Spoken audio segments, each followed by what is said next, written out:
Hey, welcome to Firescale Audiobooks. If you enjoy our audiobooks, please consider subscribing to the channel. Also, feel free to share your review in the comments section below. Currently, I don't know where to find meteor grass, so Harag can only wait to inquire after arriving at Nosin Academy. Harag looked at the rising sunrise, feeling energized and refreshed, as if the fatigue from the journey had disappeared. He hadn't slept all night, but instead used meditation as a substitute. Harag saw Emil sneaking out of Melissa's carriage with a mischievous smile. "Emil, good morning." Emil shuddered in surprise, then smiled at Harag. "Morning. Did you sleep on this haystack all night?" "More or less." Harag couldn't be bothered to explain he was meditating. Lately, Emil and Melissa had become increasingly close. Initially, there were various concerns, but now they could be together without any worries. Watching Emil leave, Harag thought to himself. Previously, Baron Buck said Emil and Melissa weren't suitable for each other, probably because he knew Emil was his son but didn't know Melissa wasn't his daughter. The world is truly absurd. Half a month later, Harag lay on top of the carriage, looking at the star in the night sky. By this time, the star's position had shifted slightly, and the star in his mind was almost solidified. "It's almost done." Harag had practiced the starry sky meditation technique methodically and with patience over the past half-month. Not long after, the star in his mind fully formed, and a shining star appeared in his mind. Harag felt an unprecedented sensation as that star burst with magical power, which then spread through his veins and flesh. He had a unique sense of his surroundings, able to see the magic power flowing within him, no longer needing Shenlong to mark it with colors. He could clearly sense ants crawling in the grass, pupae breaking free, and mosquitoes flying by. This sensation was like plugging into the world's data line. Starry Sky meditation technique. First star meditated. Constitution increased by 0.6. Spirit increased by 1.0. Shenlong provided prompt. Shenlong, show current body data. Harag Merlin, Strength 2.0. Agility 1.6, Constitution 2.8, Spirit 3.5, Magic Power 100%. Harag was a bit surprised. Constitution can actually increase. Previously, Shenlong indicated that his body data had reached the genetic limit and theoretically could not improve. At the time, the only way to surpass the limit was to awaken the life seed and become a knight. Now, it seems a wizard can also surpass this limit. He somewhat understood why Baron Buck had no power to fight back against Malcolm. Most likely, even without magic, Malcolm could rival Baron Buck with just his physical power, as it was a different level of life. Magical power has also returned to 100%, and from the amount of magical power, it's even more than before. This is the effect of spiritual power, Harag mused, feeling particularly satisfied with the abundant magic power within him. Shenlong, record 3 things to do. First, find meteor grass. Second, figure out where the 6th ring tower is and how to get there. Third, clarify which place and era the radiant calendar refers to. Recorded. Harag had a hunch that Nicholas Carlos Camby might not be from the same era as him. The issue it raised was that the 6th ring tower wizard organization might not exist anymore. Take it one step at a time. Harag shook his head. These things could only be noted for now, as overthinking was useless. 2 months later, Harag and his group arrived in Swan City.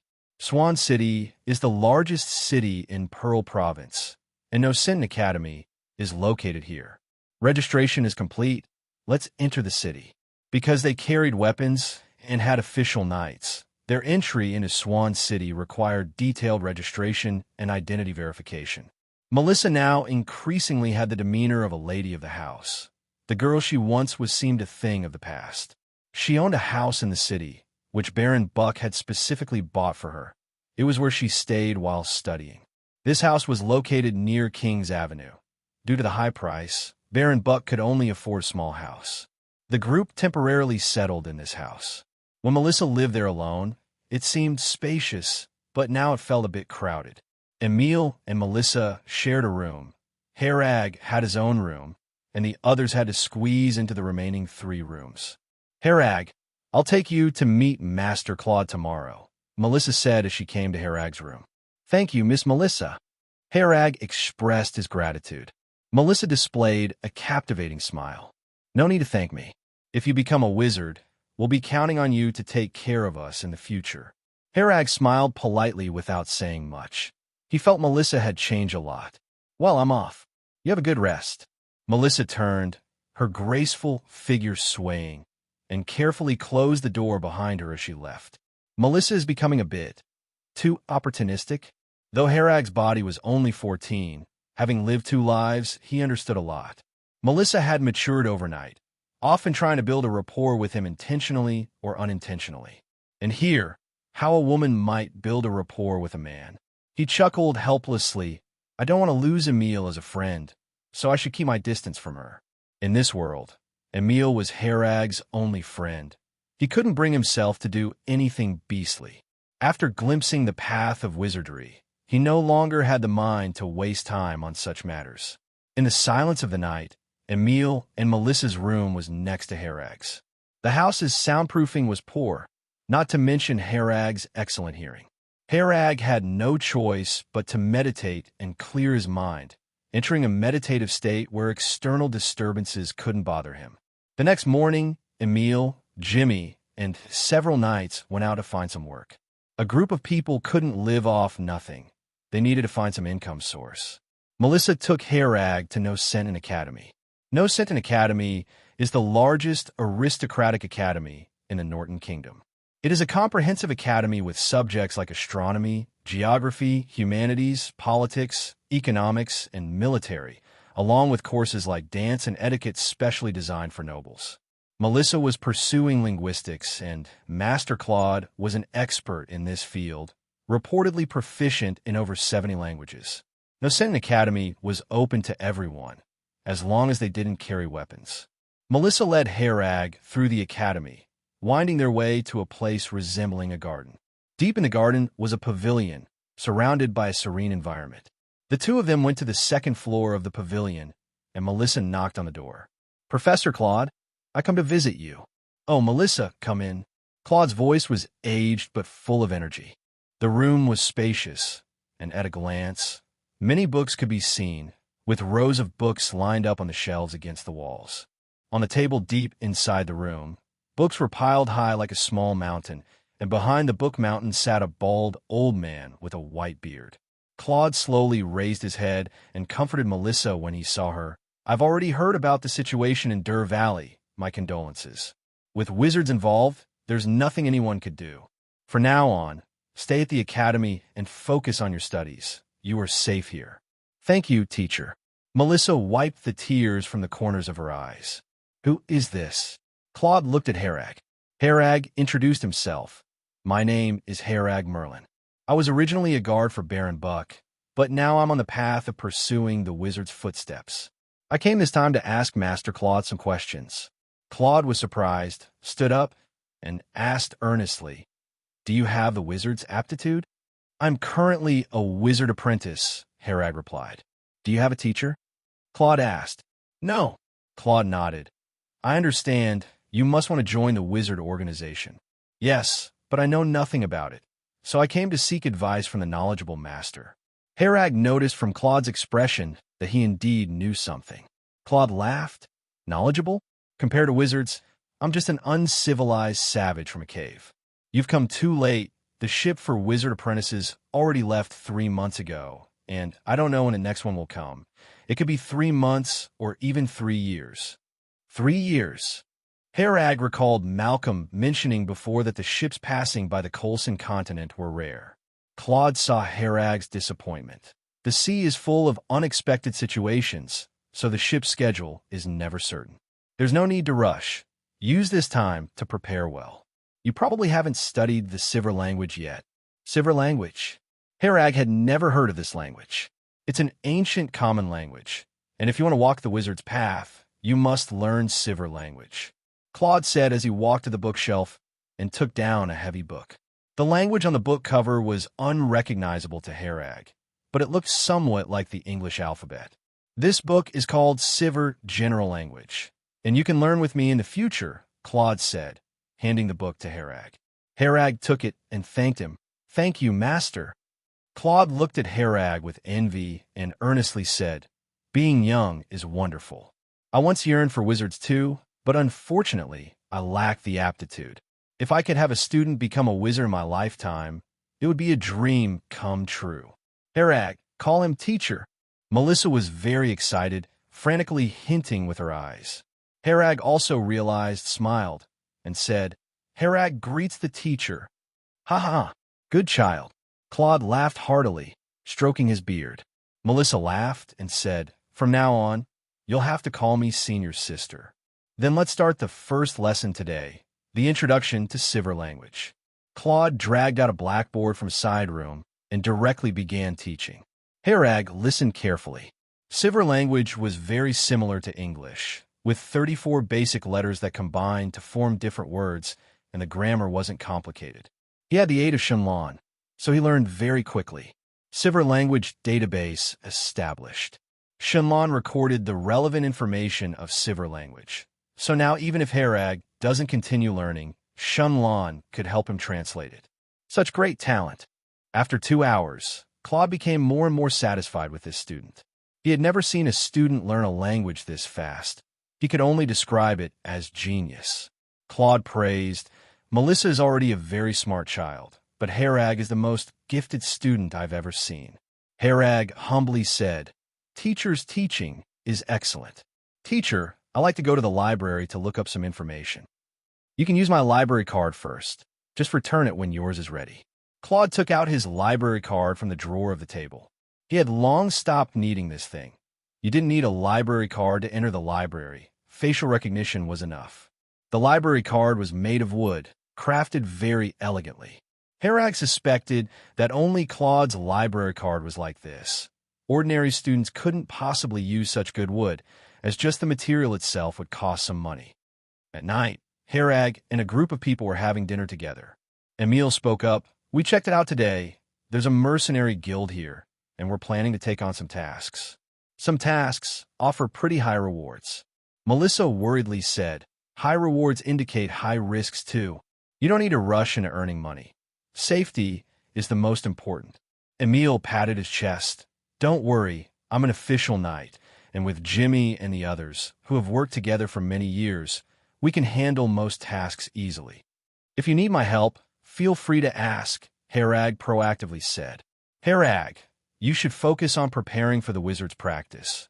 Your future path is farther than ours, and you can't waste time on these mercenary tasks." Emil declined Harag's good intention, not wanting to delay Harag over money matters. "Sometimes I need to stretch my bones too. The ship's arrival is uncertain, and there will be fewer and fewer opportunities to fight alongside you in the future." Harag poured a glass of wine, drank it to show respect first. The group drank until late, and only then did they disperse. Harag didn't rest, but continued to meditate while gazing at the starry sky outside the window. He was engaging in the meditation of the second star. Meditation on the second star was a bit slower than before, as without the assistance of meteor grass, the progress was too slow. As the night passed, while Emil and the others were still asleep, Harag had already arrived at the Nocentan Academy's library. The library was a circular 6-story high building, considered a magnificent architecture in this world. "You're not a student of our academy, are you? Do you have a library card?" The guard stopped Harag. Harag's demeanor was completely different from an ordinary student, easily distinguishable at a glance.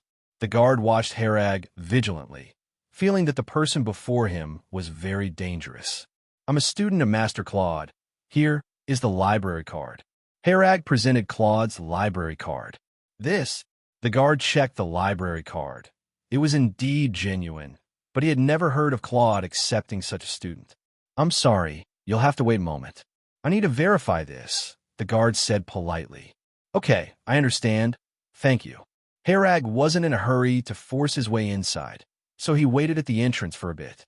The guard, seeing his good attitude, breathed a sigh of relief, smiled apologetically, and went inside to find the library director. 10 minutes later, the guard returned, respectfully handing the library card back with both hands. "Mr. Harag, You may enter now. Thank you, Harag said with a smile. On the first floor of the library, there was a massive wall, and written on it were the different genres of books available on each floor in great detail. That Harag's goals were clear. He wanted to start with world geography, which was located on the second floor. As he ascended the stairs, he noticed a space resembling a study room on the first floor, with rows of tables and chairs. Harag arrived at the section for geography books, finding mostly those related to the Colson continent, with few on world geography. Shenlong, start recording the contents of every book I read to expand the database. Task has been archived, commencing execution. Altogether, Harag found 3 books that discussed world geography, yet each book's content was far from detailed. The authors themselves had visited very few places, and much of the information was hearsay, with its accuracy in question. Shenlong organized the information from these 3 books, summarizing the available world geography-related information. Harag skimmed through the 3 books without needing to read them thoroughly, as long as Shenlong could record everything completely. Organization complete. Browsing through the results compiled by Shenlong, Harag was presented with a map of the world as it was currently known. The land he stood upon was called the Colson continent, estimated to be 15 million square kilometers. The continent closest to Colson was the Kar continent to the northwest. Between the Colson and Kar continents was a sea, the specific distance unknown, lacking supporting data. Based on some travel notes and biographies, it's guessed to be around 6,000 kilometers. The map of the Kar continent was also incomplete, currently knowing only an extended corner, with no further detailed data available. Beyond these 2 continents were infinite seas and numerous small islands. The information is truly lacking, Harag mused, gazing at the pieced-together map, reflecting on how people of the Colson continent were almost in the dark ages concerning knowledge of the world outside their continent. The productivity level of the Colson continent was too backward, making long voyages challenging. What Harag could determine was that the ship carrying wizard apprentices was heading to the Kar continent. According to Claude, the ship came from the east, passing by the Colson continent, then heading northwesterly towards the Kar continent. However, there was no record of the eastern continent, not even basic details on size or location on the map. Seems like they need a Columbus, Harag quipped to himself. Having found no other information related to world geography, he turned and proceeded to the 4th floor. The plant books were on the 4th floor, as Harag wanted to check for information related to meteor grass. Found it. Harag found meteor grass in a book titled The Encyclopedia of Rare Plants. Meteor grass, with fiery red petals, grows only near meteorites, holding some ornamental value, while its medicinal value remains unknown. Harag then looked up information related to meteorites, discovering that there was a famous meteorite crater 10 kilometers near Swan City. Slam! Harag closed the book, returned home to grab his fine steel bow and longsword, and rode out of the city on horseback. The meteorite crater outside Swan City was enormous, with a diameter of 500 meters, forming a circular depression on the ground. Riding hard, Harag reached the meteorite crater in half an hour. The soil here was vastly different from other places, with fiery red soil and sparse vegetation. Harag slowly walked down a slope into the depression, all the while observing the surroundings for traces of meteor grass. Inside the crater were many puddles and some scattered vegetation. He roamed inside for quite some time before finding a fiery red flower at the base of the innermost mountain wall. Taking out the small spade he had prepared, Harag began digging from the root of the meteor grass, trying to keep the root intact. Warning! A high-energy magical source is rapidly approaching. A high-energy magical source? Before Harag could react, a powerful impact struck him, sending him flying, yet he held onto the meteor grass tightly. Severe burn detected on the back. Immediate use of holy healing technique is recommended.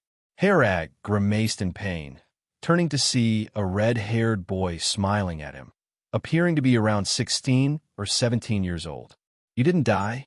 The red-haired boy seemed surprised. Shenlong scanned the opponent's body data.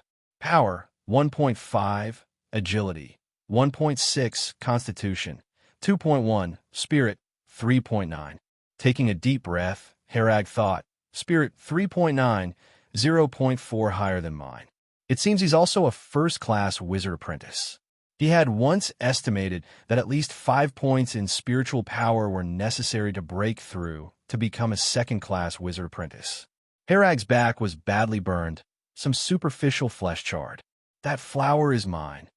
The red-haired boy was about to say something more, but Harag had already drawn his long sword and charged forward.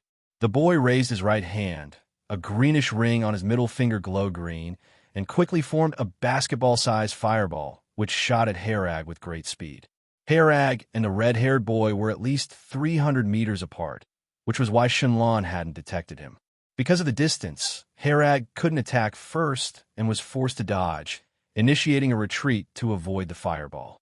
Adjusting his posture in time, Harag shifted his force direction, jumping behind a nearby mound of earth. The fireball exploded where he had stood. It doesn't seem to have homing abilities, Harag concluded. He drew his fine steel bow, knocked an arrow, and fired swiftly after peeking out. The red-haired boy reacted quickly, chanting, "Partial petrification." His left hand skin color changed, becoming a grayish, stony texture. As the arrow flew in, the red-haired boy blocked it directly with his left hand. Sparks flew from the impact between the arrow and his palm. The red-haired boy seemed a bit angry. It really hurts. Seeing this from behind the mound, Harag felt the situation was a bit tricky. Though possessing magic power, he lacked any offensive magic, putting him at a disadvantage. Shenlong, disable my pain receptors. Disabled. Harag channeled magic power into his pocket watch, casting holy healing technique on himself, and much of the injury on his back healed. Remaining magic power, 70%. The red-haired boy sensed the magic fluctuation, eyes lighting up. You actually have a demonized item.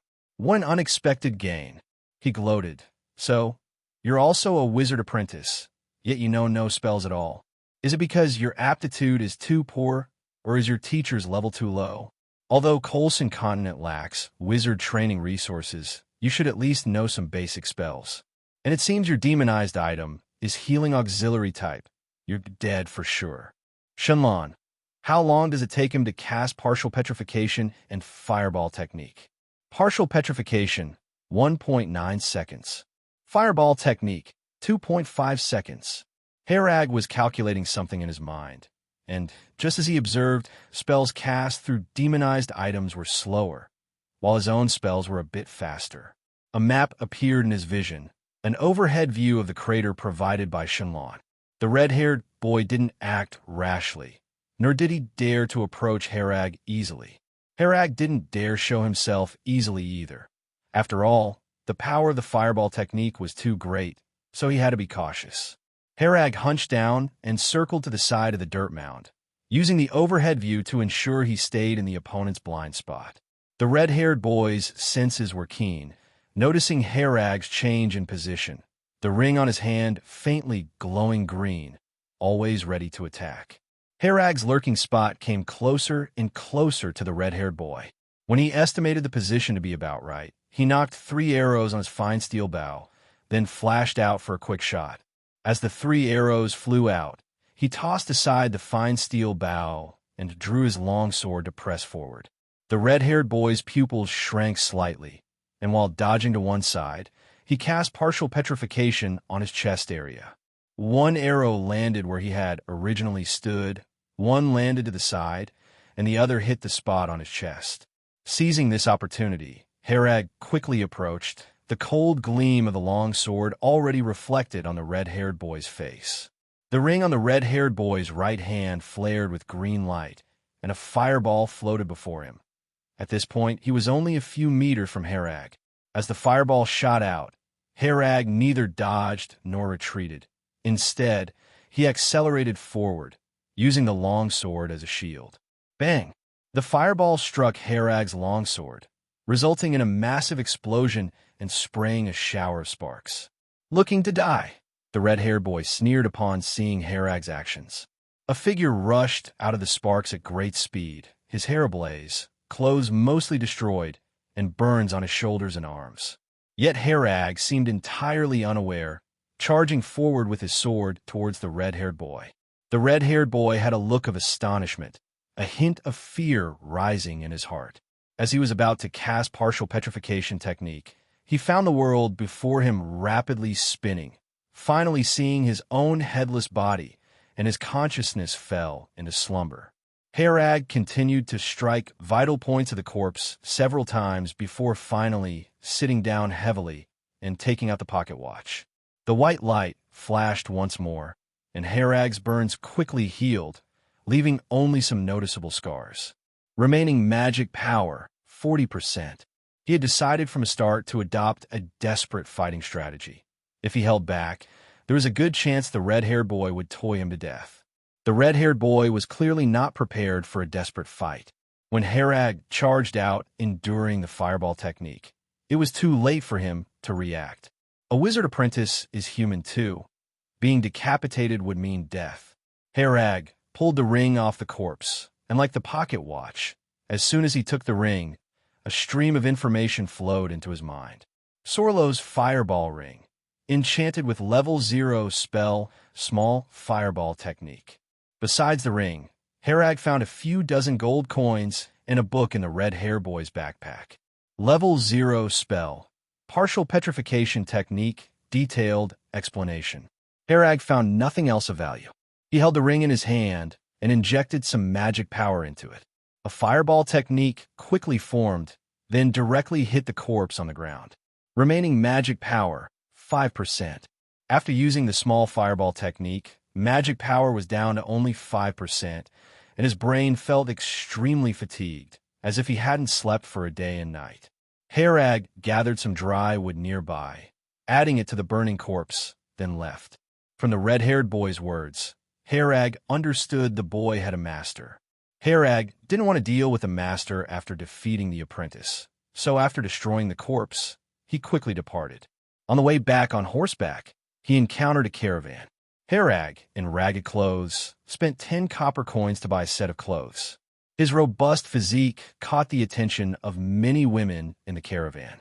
Some ladies even directly lifted the curtain of their carriage, inviting him in. Harag chuckled and politely declined, then changed clothes and nudged the horse into a gallop back to Swan City. Upon returning home, the house was empty. Melissa was likely at the academy at this time. He took out the meteor grass and cleaned it, following the record in the Starry Sky meditation technique, which required boiling water for consumption. A stalk of meteor grass could be boiled 3 times in water for effectiveness, after which the effect would become very weak. The crater, which covered such a large area, only yielded this one stalk, which Harag had obtained at great personal risk. Boil the water and consume. The water boiled with meteor grass turned a verdant green and had a pungent odor, making one doubt its drinkability. Harag took up the kettle and poured himself a cup. After it cooled a bit, he took a sip. The taste was indescribably nasty. Harag grimaced as he swallowed it, then began to meditate. The Starry Sky meditation technique did not require nighttime to practice. Observing stars once was sufficient, unless finding new stars to observe required nighttime. The effect of the meteor grass was evident as the stars in his mind solidified much faster. Harag estimated, based on this progress, that meditation speed was increased 5 to 6 times with the consumption of meteor grass. The difference in meditation speed with resources is huge. After meditation, Harag opened his eyes and picked up the book Level 0 Spell, Partial Petrification Technique, Detailed Explanation.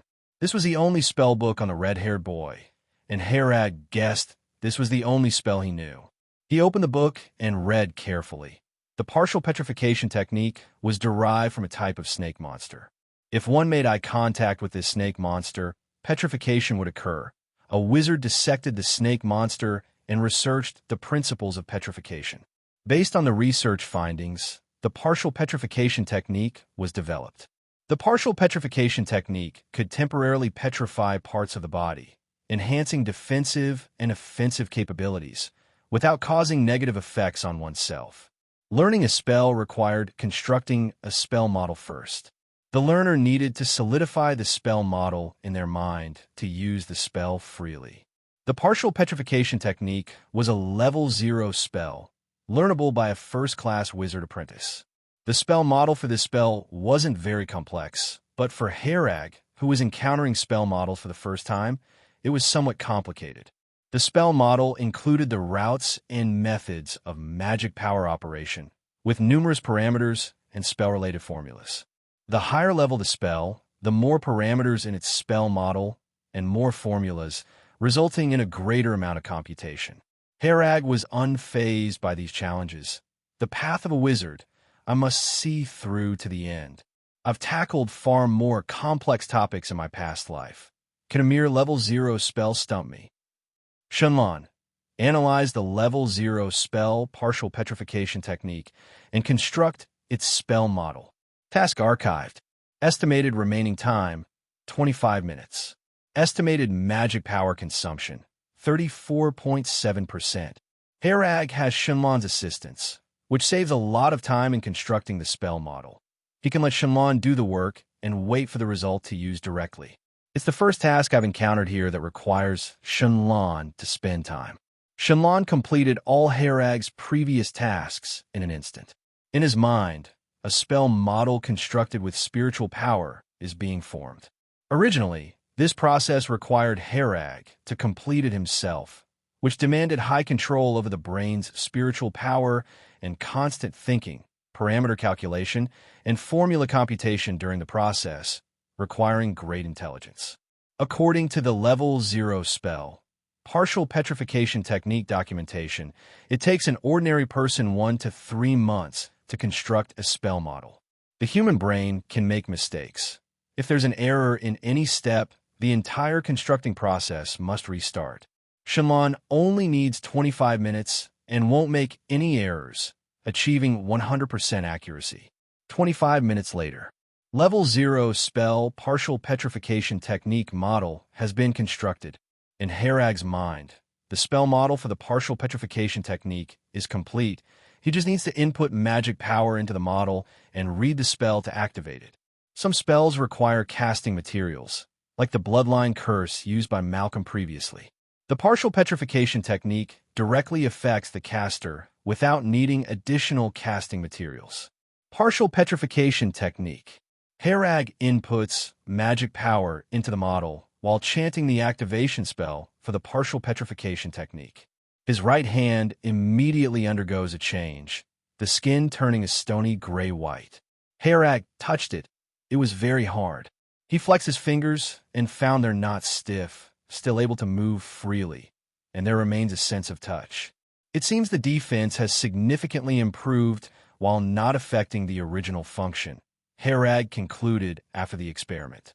The petrification of the partial petrification technique doesn't turn the body part into stone. It only greatly enhances the surface's defense. Maintaining the partial petrification technique requires continually inputting magic power into the spell model. Once Harag stops, the technique automatically ends. Shenlong, how much magic power did the partial petrification technique consume? Based on the current amount of magic power, the partial petrification technique consumes 1% of magic power per second. This consumption was somewhat beyond Harag's expectation. The magic power throughout his body couldn't last 2 minutes. No wonder Red Hair canceled it immediately after use. Thinking of Red Hair, Harag picked up the ring again, feeling it necessary to find Claude. He hadn't mentioned having demonized items before, because he couldn't fully trust at the beginning.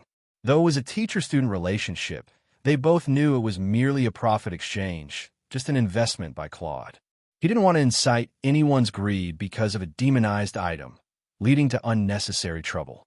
But he still needed to ask, as the library had no information related to wizards, and he had to inquire from Claude.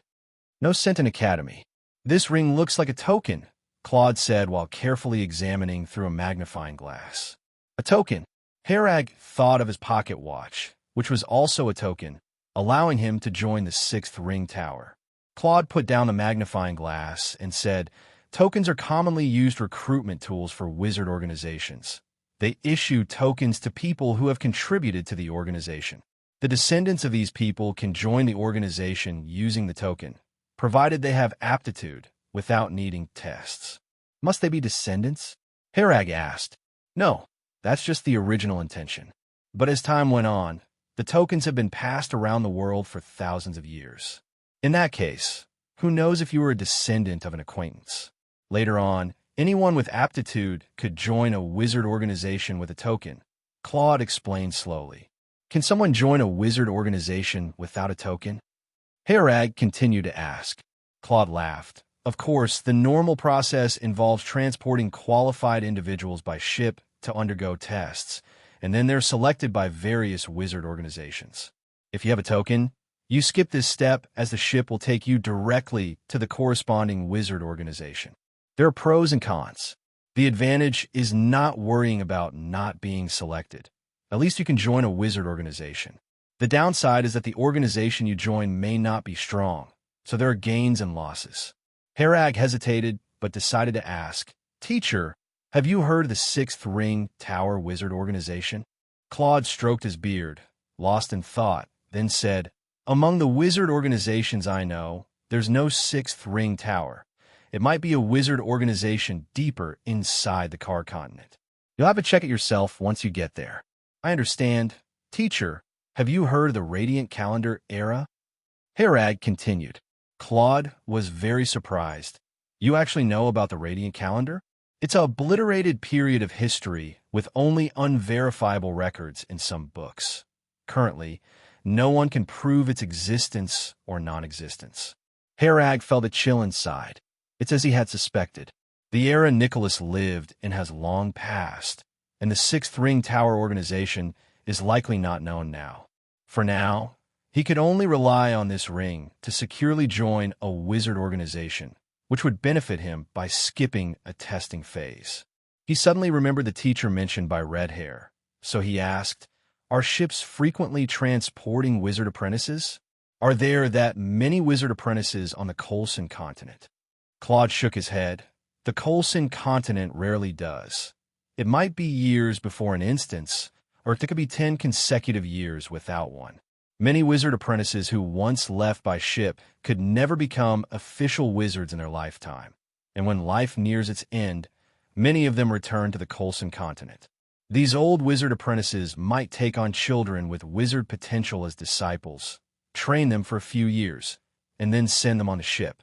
Some, like you, accidentally acquire demonized items and have the aptitude, so they often board that ship. There is an invisible attraction among wizards. People with potential holding demonized items easily find the wizard path. Like you with this ring, meeting me, and I guide you onto the ship route. It's all fate's arrangement. Even if you didn't meet me, you'd eventually find contact with wizard organizations through other means. This is the essence of a token. It always brings fresh blood back to wizard organizations. This is what I understand about the law of attraction among wizards. Harag heard this concept for the first time. A mutual attraction exists among wizards. He thought of Red Hair. There should only be a few wizard apprentices on the Colson continent, yet he managed to meet one. According to this law of attraction, places with more wizards will see an increase in wizards, while places with fewer wizards will continue to decline. The redhead appeared near Swan City, mostly to wait for a ship. Harag felt somewhat relieved after listening to Claude. The redhead's teacher probably wouldn't live much longer, or might not even be alive now, so he shouldn't worry about anyone seeking revenge later. I'll inform you as soon as there's news about the ship. In the meantime, focus on learning. Although I don't understand wizards, the ones I have visited are all very knowledgeable. Knowledge is always the sharpest weapon, Claude said, his eyes filled with nostalgia, recalling something unknown. Claude said somewhat ashamedly, Although I am your teacher, I actually have taken advantage, harboring some selfishness, hoping you could look after my descendants in the future. Harag smiled. Teacher, you don't need to say that. You helped me, and I will naturally take care of your descendants within my capacity. You must sacrifice something to gain something. That is the price, and I understand. Ha ha! Claude laughed heartily. You are indeed very suitable to be a wizard. Time flew by, and 3 months passed. During these 3 months, Harag spent most of his time in the library of No Sin Academy. Every book in the library was recorded by Shenlong.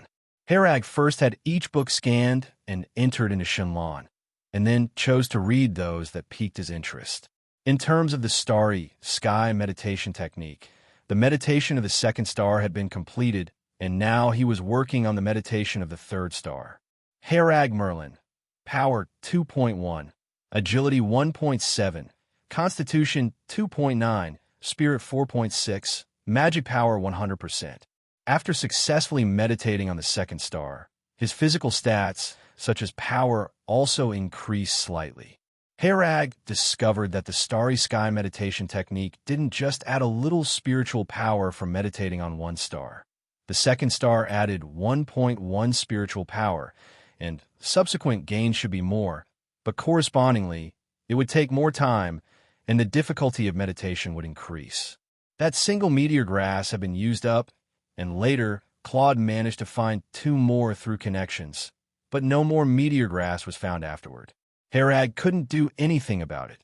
Such matters couldn't be rushed, as resources on the Colson continent were indeed too scarce.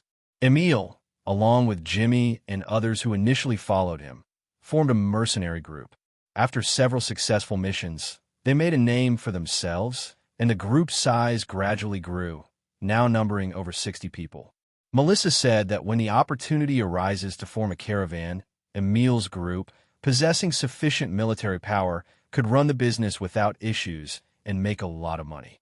During this time, everyone had their own busy matters, and Harag spent less and less time interacting with them. For some reason, ever since Harag demonstrated a fireball technique, Jimmy and others, including Melissa, seemed to have a sense of awe, or rather fear, towards him. Although they appeared normal towards Harag, he could still feel that hidden trace of fear from the depths of their hearts. Emile, however, was the same as before, always honest and straightforward with Harag, though recently he appeared noticeably weary, with more signs of life's hardships on his face. His strength had improved considerably recently, and Harag estimated that Emile might hope to break through to Great Knight. Harag once thought that Great Knight was the pinnacle of combat power in this world, until Baron Buck concealed his parent-child relationship with Emile, and even Emile himself didn't know. He must have had some ulterior motive, but Harag sighed. No matter what Baron Buck's intentions were, they vanished into smoke with his death. Harag's peaceful days were disrupted on this very day of early spring when news came from Claude's side that the ship would arrive at the port of Swan City within 5 days. The port of Swan City was large, having great geographical advantages, making it the largest port on the Colson continent. Many ships docked at the port, and despite Claude's advanced age, he came personally to see Harag off, with Melissa and Emile supporting him on each side. "Teacher, you really didn't have to come," Harag said with a wry smile. Claude smiled kindly and said, "You are still young and don't understand. Once you leave, we probably won't meet again in this lifetime. Taking a few more steps isn't much. Harag, just come back and visit often. Teacher, you are in good health," Melissa said from the side. She had grown increasingly womanly, completely unrecognizable from the girl she used to be. Just a month ago, Melissa confirmed she was pregnant, though it wasn't noticeable yet.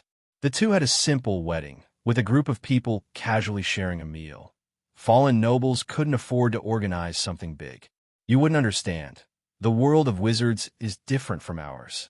The time they spend on a single experiment could equal an ordinary person's entire life. Moreover, a voyage across the sea is no easy feat. Returning isn't something that can be done in a short time, Claude said with great emotion. Emile patted Harag on the shoulder. "You brat, don't forget us.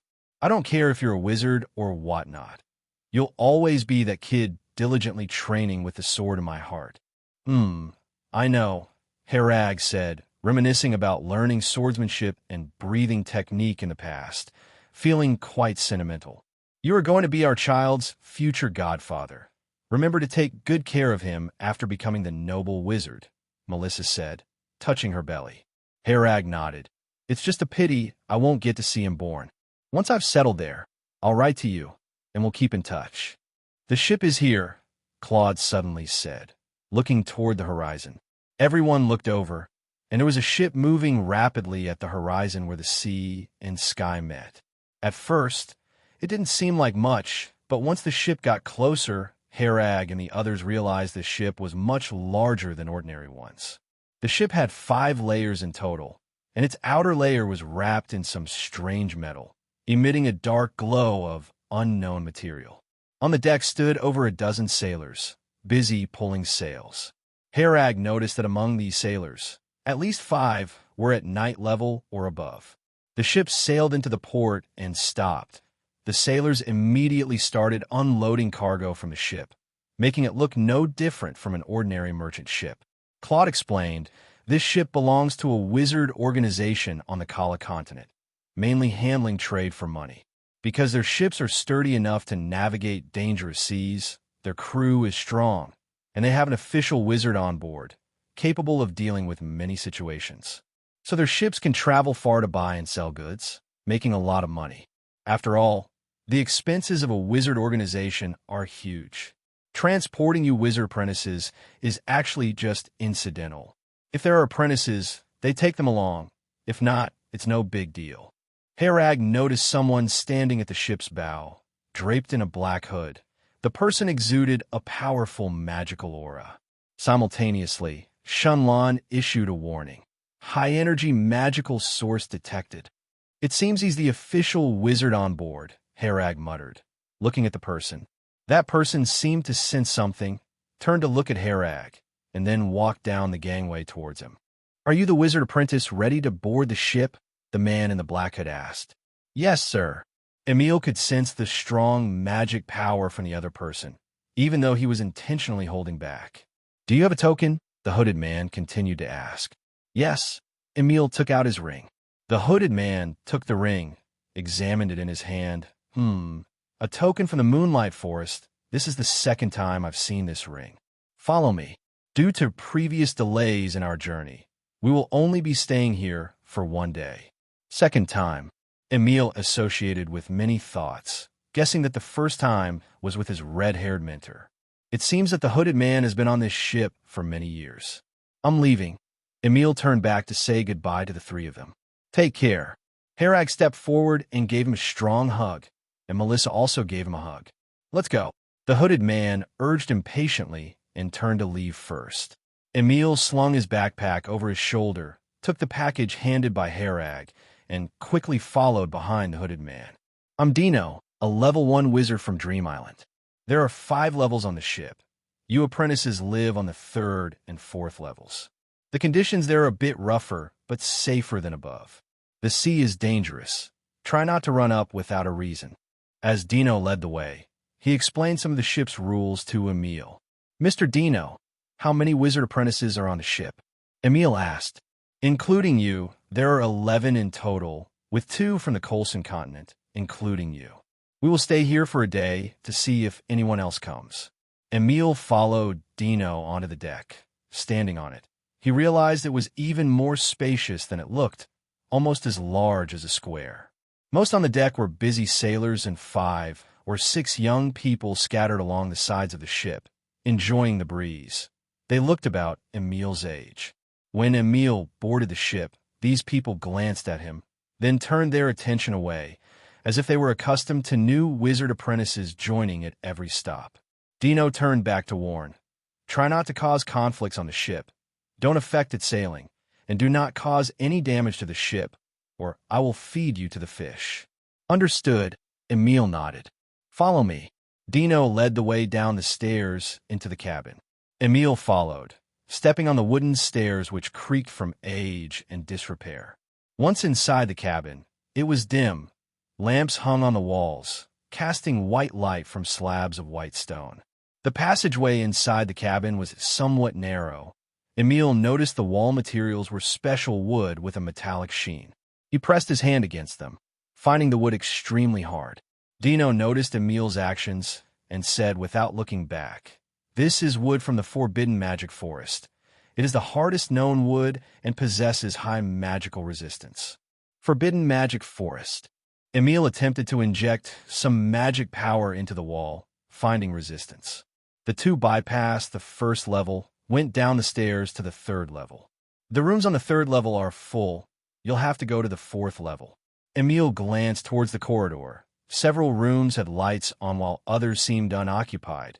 Perhaps their occupants were sleeping or up on the deck. The fourth level was narrower than the third, with fewer rooms. Emil counted only 5 rooms in use. Dino led Emil to a room, took out a key, opened the door. You will stay here. The fourth level is rougher, but fewer people means fewer conflicts. You are a first-class apprentice, right? Yes, Emil replied. According to the Starry Sky meditation technique, Emil needed to meditate on 6 stars to meet the mental power requirements of a second-class apprentice. Generally, people have 1 to 2 points of spiritual power before meditation. Emil estimated the second-class apprentice standard to be 7 to 8 points. Receiving confirmation, Dino said, "Then this is suitable for you. The third level has second-class apprentices, more than 1, so be careful." At that moment, the room opposite Emil's lit up. Dino introduced. The person opposite is also from the Colson continent, boarded at the last port. That's about it. Just don't cause trouble and wait quietly until we reach land. The second level is where you eat. Go there if you're hungry, and try to avoid the deck. I don't have the energy to look after you all. Yes, I understand, Mr. Dino, Emil said politely. After giving these instructions, Dino left, looking busy. Emil checked his small room. It was dark, and he struggled to locate a lamp on the wall. The lamp was similar to those in the passage, consisting of a white stone and a glass cover. Beneath the stone lamp was a small switch. Emil pushed it upwards, and the lamp illuminated with soft white light. Pulling the switch downwards extinguished the light. What kind of stone is this? Emil studied the lamp, which was simple in design. The structure consisted of a base, a switch, and a main body of the white stone and glass cover.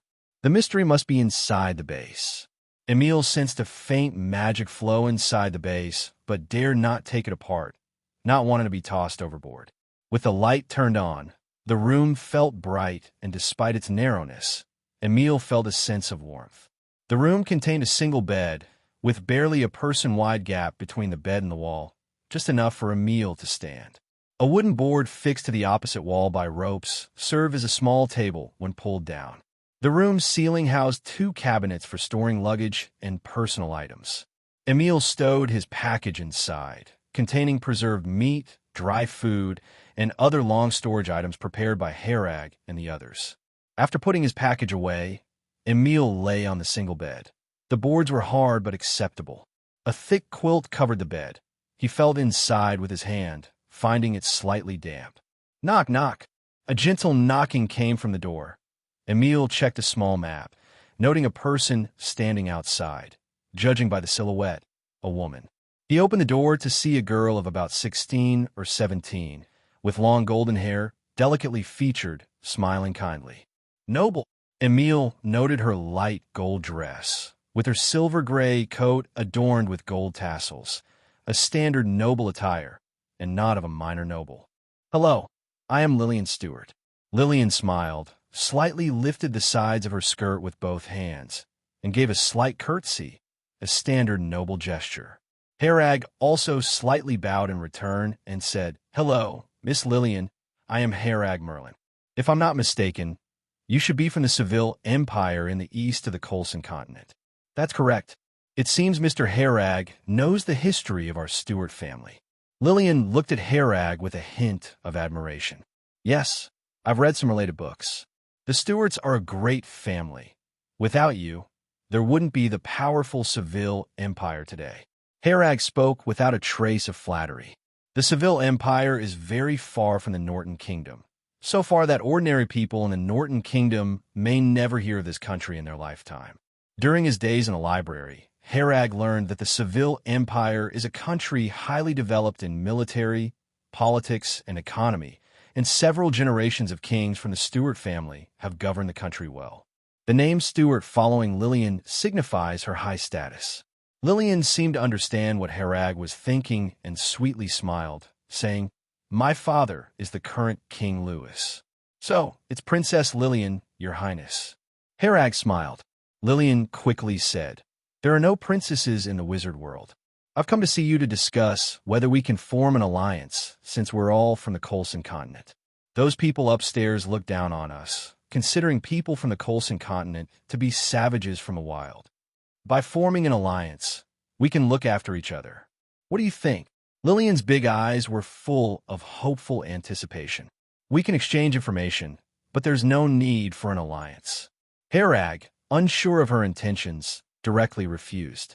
Okay, let's just exchange some information then, Lillian said, not surprised by Herag's refusal. Shenlong, activate the magic power monitoring.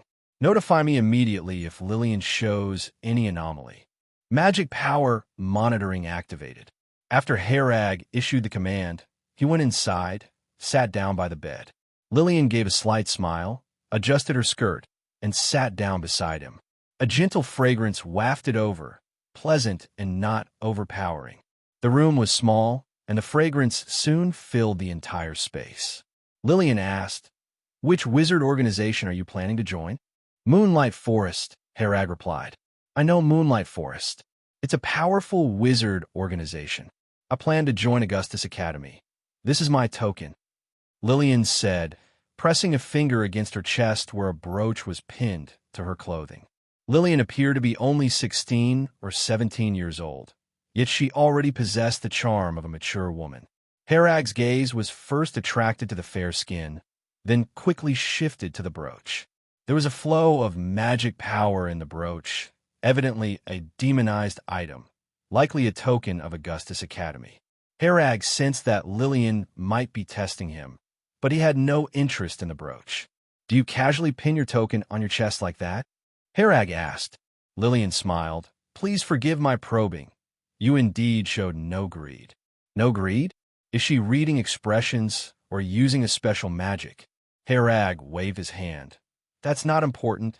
Let's focus on exchanging information. I need to know news related to the wizard organizations. Give me a moment, Lillian said, getting up to run into her room, with little steps that had none of a noble lady's demeanor. Before long, Lillian returned with a map in her hands. Lillian unceremoniously lowered the wooden board on the opposite wall and laid out the map. Look, these are roughly the locations of several wizard organizations. Herag took a look and recognized it as a map of the Kala continent, more detailed than what he had seen before. However, the map was still incomplete, primarily marking the locations of the wizard organizations. The first thing he noticed was Moonlight Forest, located inland, some distance from the coast, but it was difficult to estimate the distance as the map lacked a scale. Above Moonlight Forest was Green Cottage, and to the right of Green Cottage was Augustus Academy. There were other wizard organizations that Herag hadn't heard of. Lillian placed her slender finger on the position of Moonlight Forest and said, I don't know much about Moonlight Forest. It's an old and powerful wizard organization. You should be cautious. Moonlight Forest has conflicts with Green Cottage, and they often have skirmishes. Green Cottage. Herag recalled that Malcolm was from Green Cottage. He looked at the map again, noting that Moonlight Forest and Green Cottage were in a north-south position, quite close to each other, probably the reason for the frequent friction. Lillian moved her finger to Augustus Academy, saying, Augustus Academy is the only academic faction among these wizard organizations. The wizards here mostly come from pure-blood wizard families.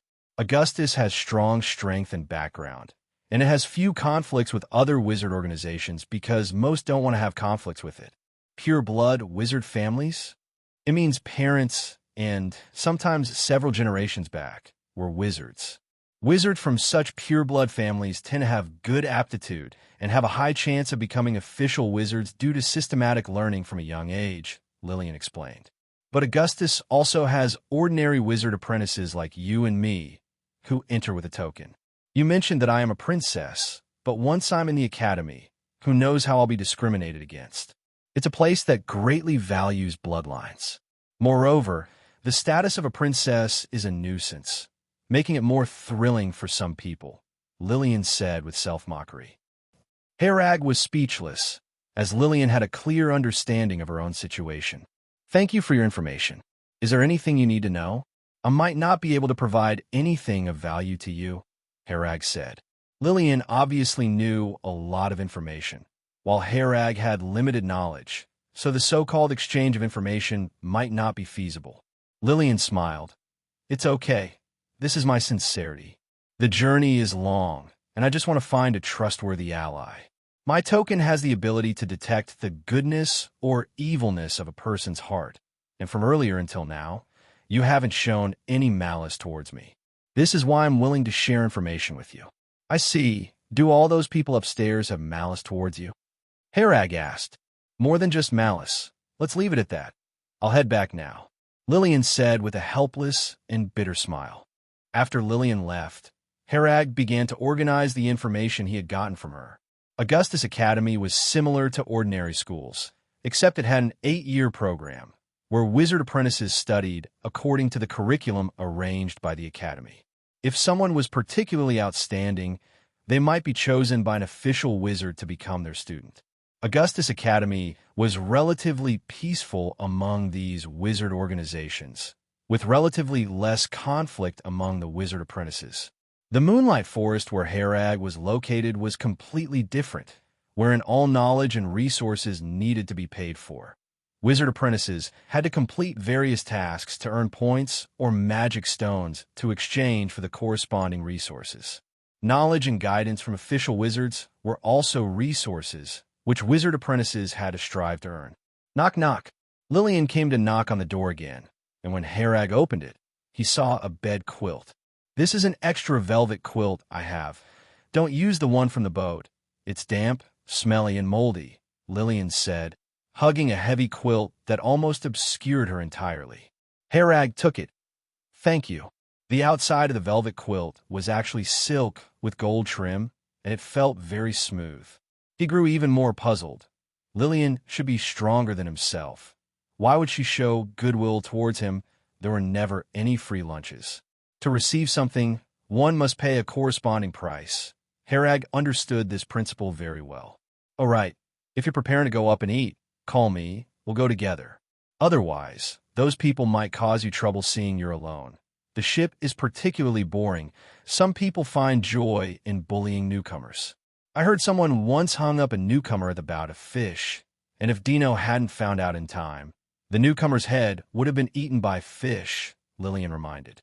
Lillian boarded the ship a few days earlier than Harag and saw more, knowing those people better. Harag remembered the situation he saw on the deck and the third floor earlier. Those people didn't know each other, maintaining their distances. He couldn't completely trust Lillian, and likewise, Lillian would also hold something back. If they were like this, the people upstairs would certainly be no different. Harag returned to the room, used the original quilt as a mat, and laid Lillian's velvet quilt on top. Let's go. Time to eat. I'll show you around, Lillian said, standing outside the door. Okay. After locking the door, the two of them headed to the second floor. On the staircase, Harag glanced downward. The fifth floor was very dark. From this angle, he couldn't see any light, but could smell something foul and fishy from below. Lillian held her nose disdainfully. The sailors live on the fifth floor. They aren't very clean. There are another 2 floors below, said to store some cargo and ballast items.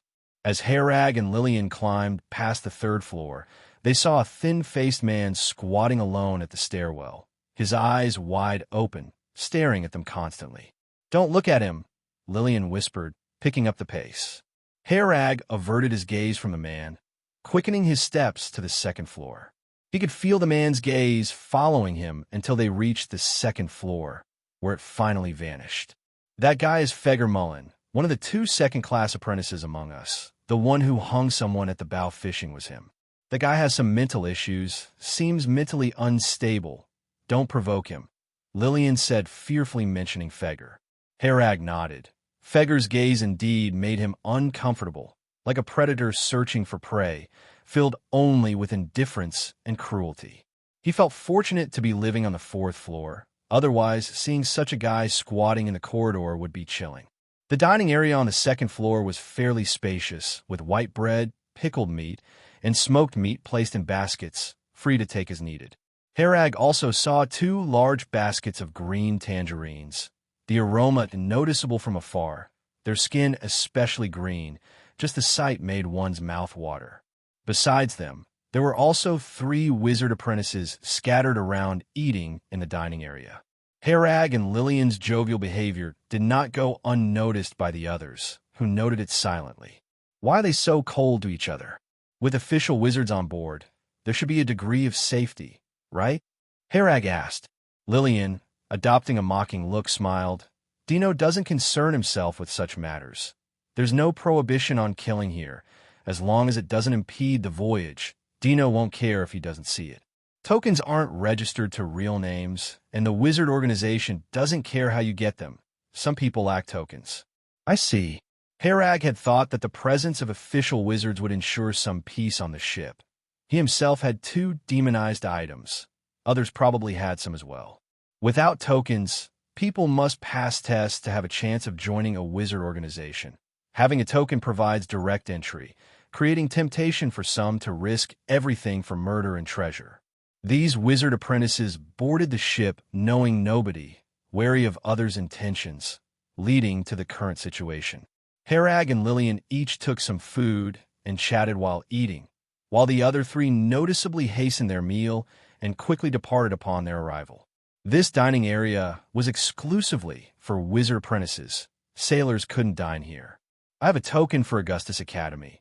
Many people want it. I have no choice but to form an alliance with you, Lillian said, looking stressed. Harag understood.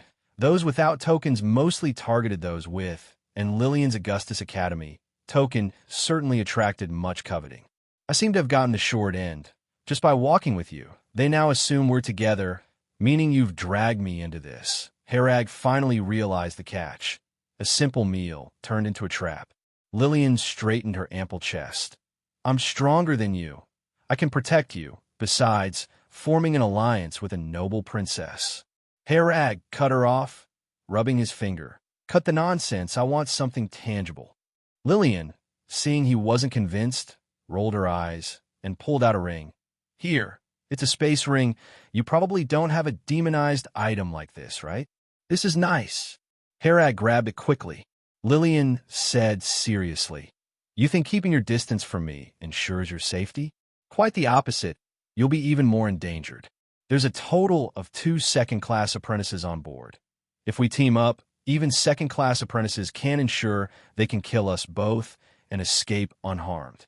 Know that if a second-class apprentice gets hurt, would the other spare them?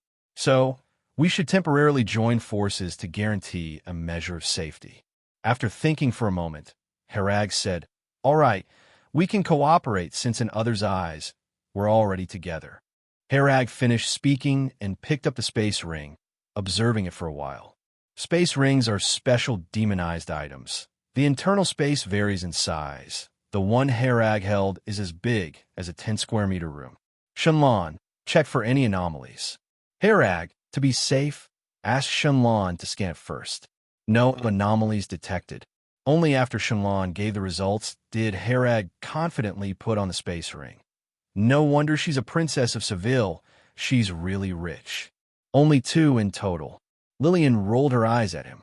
Shenlong, check Lillian's body data and cancel the scan immediately if there is any resistance. Harag issued an instruction. He has always been cautious and didn't dare to use Shenlong's detection on wizards like Dino. Lillian is just a first-class apprentice. He thought he could give it a try. The previous redhead didn't notice Shenlong's detection either. Lillian Stewart, Power 3.1, Agility 3.2, Constitution 3.7, Spirit 7.6. Harag's eyes widened when he saw the data. All aspects far exceeded his own. He couldn't beat Lillian in a physical fight. 7.6 spiritual power is terrifying. Generally, a second-class apprentice would only have that level of spiritual power. Shenlong, check my data. Harag Merlin, Power 2.1, Agility 1.7, Constitution 2.9, Spirit 4.6, Magic Power 100%. Harag felt that his path was long, and he still needed to work hard when he saw it. What's wrong with you? Lillian saw Harag a bit dazed and asked. Nothing, just spaced out a bit. Judging by her demeanor, Herag thought she completely didn't detect Shenlong's scanning behavior. Won't you try Dino someday? Herag waited over and decided to abandon the idea. He had a gut feeling that even if Dino couldn't detect Shenlong's presence, he could sense himself watching him. Late at night, Herag lay in bed, covered with a comfortable velvet quilt, 2.5 stars twinkling in his mind, the third star almost fully formed. Since learning the meditation method, he hadn't slept. Even lying in bed, covered with a quilt, he remained in meditation. After seeing Lillian's spiritual power today, Herag felt an even stronger sense of urgency. Herag stayed in meditation throughout the night, realizing it was the next day only when the ship began moving. The ship sailed out of the port, getting farther from Swan City. As Lillian mentioned, if the voyage proceeds smoothly, it would take 3 months to reach Car Continent, but unexpected events could push it to half a year or even a year. They have to stay on the ship during this time, only having the chance to walk on land occasionally when docking for supplies. For half a month straight, the ship sailed across the vast sea. Herag maintained a routine of eating, sleeping, and meditation. This period of focused meditation brought his third star close to fully forming. The 11 wizard apprentices continued to maintain a delicate peace. No one started trouble. Feger seemed warned by Dino, behaving well all along. Having secluded in meditation for half a month without seeing the sun, Herag felt a bit suffocated staying inside the cabin. With the recent calm seas, he decided to go to the deck for some fresh air. Upon opening his cabin door, Lillian also opened hers, wearing a corset dress. "I'm going to the deck for a breeze. It's been stifling for too long," Herag said. Lillian thought for a moment, then said, "I'll go too." On the deck, there were sailors fishing at the ship's side, while others sprawled out sleeping, snoring loudly. Dino stood at the bow holding a telescope, glanced back at Herag and Lillian, but didn't speak, continuing to observe ahead. He advised these wizard apprentices to avoid coming to the deck to prevent any accidents from happening to them. One of Dino's tasks was bringing fresh blood to the wizard organization. The number doesn't matter, but the more, the better.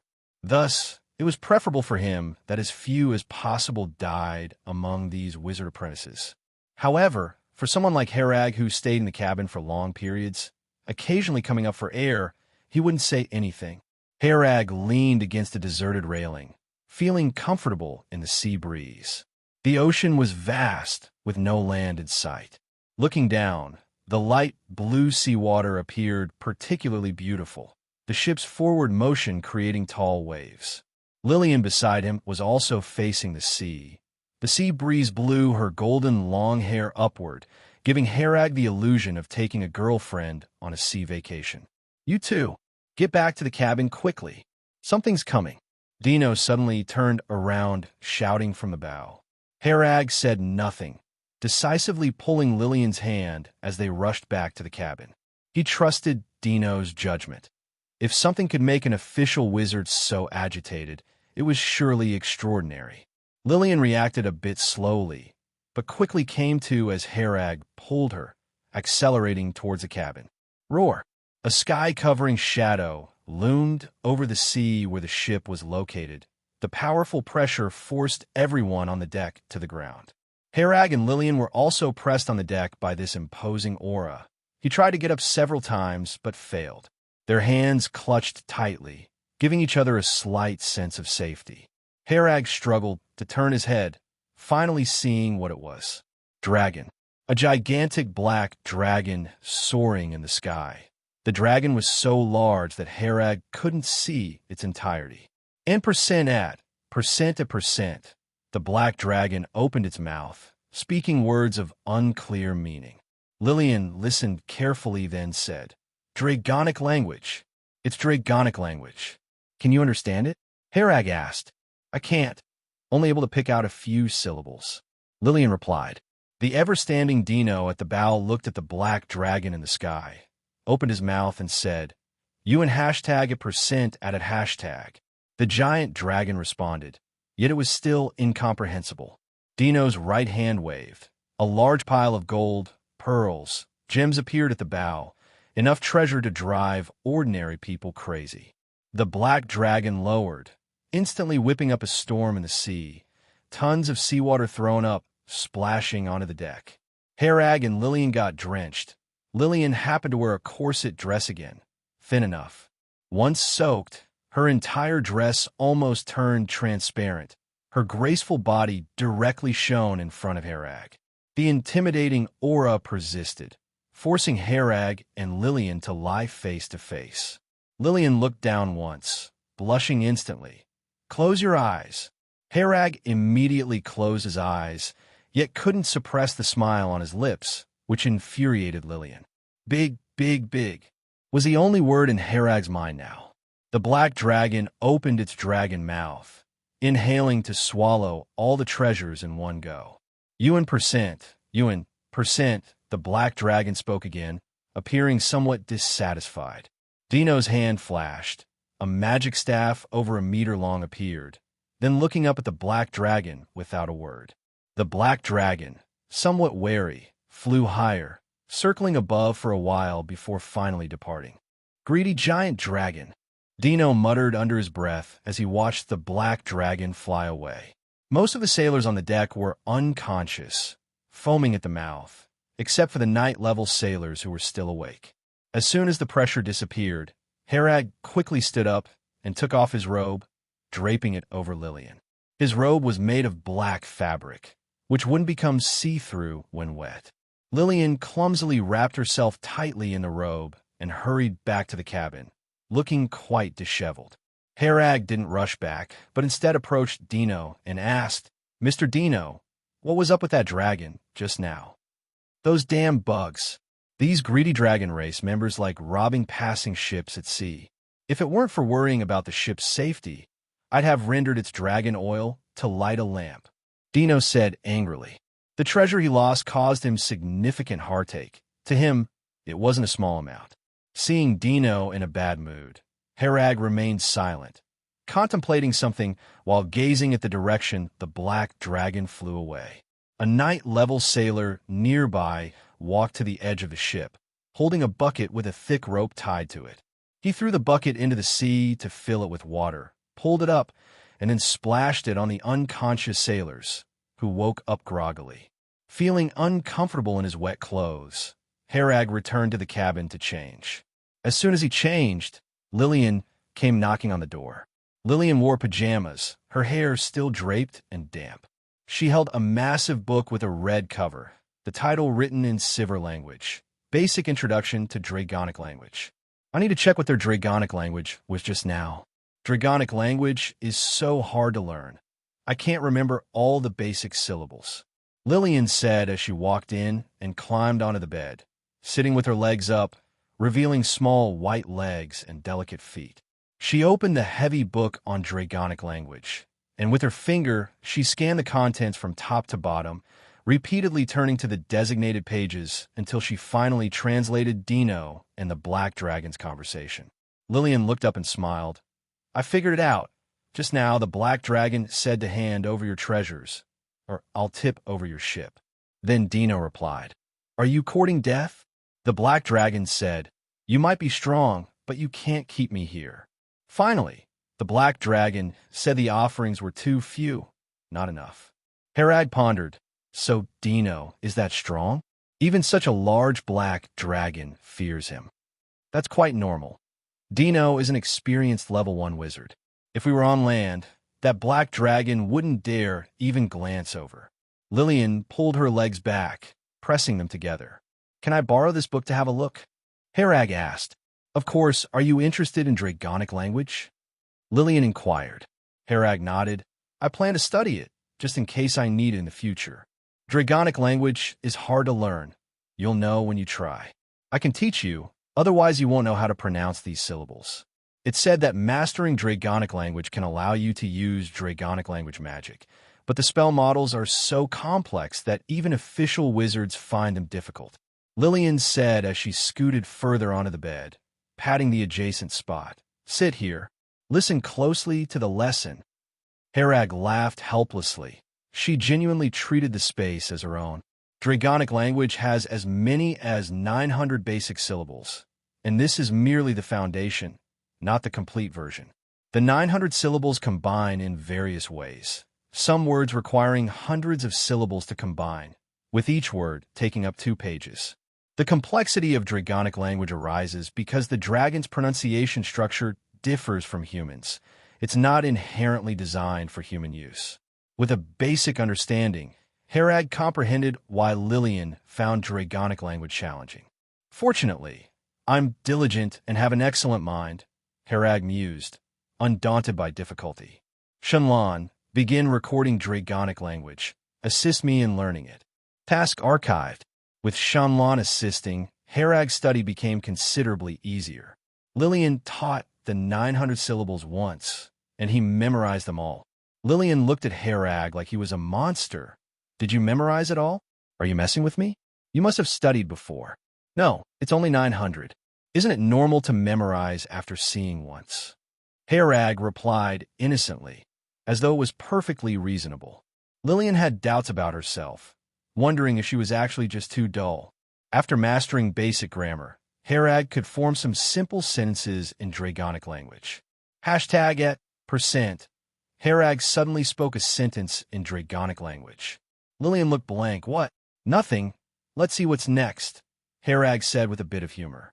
Lillian sensed he wasn't saying anything nice. No way. Let me check. She turned to the index, tried to recall what Herag just said, then slowly matched and searched. I'm a bit hungry. I'll go eat first. Sensing trouble, Herag quickly fled. As soon as he exited the room, Lillian's angry shout followed. You dared to call me dumb.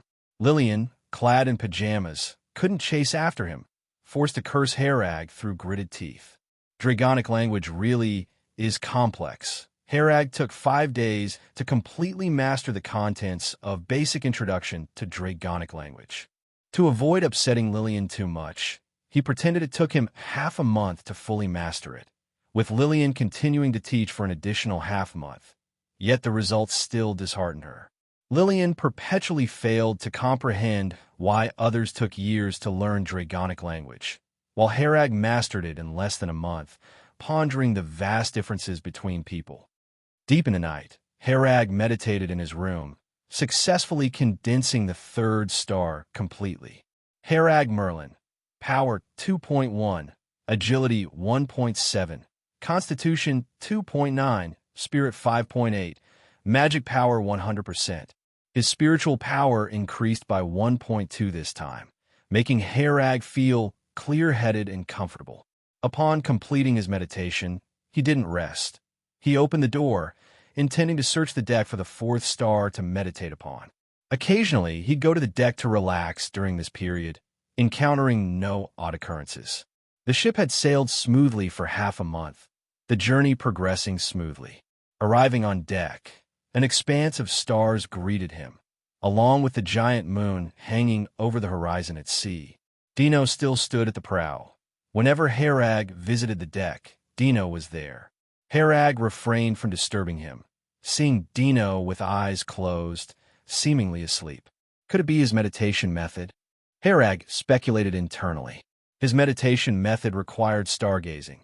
Perhaps Dino's required observing the sea, which wasn't impossible. Finding a spot, he sat cross-legged, beginning to search for a star within the night sky for meditation. The current 3 stars lie in varied directions across the sky, with considerable distance among them. For this 4th star, Herag chose yet another direction differing from the prior 3. On the vast deck, there were only Herag and Dino. The sound of the waves hitting the ship was rhythmic, and it was particularly sleep-inducing. Herag sat cross-legged, focused on his meditation, not knowing how long had passed, when suddenly Shenlan alerted him that someone was approaching. He opened his eyes and found Dino standing in front of him, looking at him. Dino spoke. Your spiritual power is very stable, and the quality of your magic power is good, which means you have been practicing the meditation method seriously. Thank you for the compliment, Mr. Dino. Herag stood up and said. Dino seemed to be quite interested today and turned to lean on the ship's railing, saying, Your steadfast, step-by-step practice is the best approach. Don't rush for quick results. Look at Feger. Although his spiritual power is high, it's extremely unstable, and the power gained through extreme means will one day backfire. Thank you for your guidance, Mr. Dino. Harag said humbly. Is your meditation method related to the stars? Dino pointed to the sky. Yes. Dino nodded. I can tell this kind of meditation method is usually not simple. Keep it up, young man. In the following days, Harag went to the deck to meditate, often asking Dino questions, all of which Dino answered generously. It was only after getting acquainted with Dino that Harag learned that Dino had been on the sea for over 80 years. The ship beneath his feet was already the sixth one. The previous 5 had all been destroyed due to various accidents. Every time he went to the Kala continent, he brought some wizard apprentices. Over the years, accidents frequently occurred, and several times the wizard apprentices on board were all wiped out, as the sea is full of unknowns, and no one knows when accidents will happen. Half a month later, they were only a month's journey from the Kala continent. Harag sat at the bow of the ship, feeling especially comfortable in the sea breeze. There's a problem. Dino sniffed the sea breeze, frowning. What's wrong? Harag, seeing Dino's serious expression, had a bad premonition in his heart. The night sky, originally filled with stars, suddenly became shrouded in thick clouds. And not only that, but the ship was enveloped in a gray fog with extremely low visibility. Stop the ship, Dino ordered, and the ship slowly came to a halt. By memory, Harag groped his way to the bow, seeing Dino standing at the bow, holding a compass-like device in his hand. Mr. Dino, what's going on? Dino sighed. We've run into the lost sea fog and don't know when it will clear.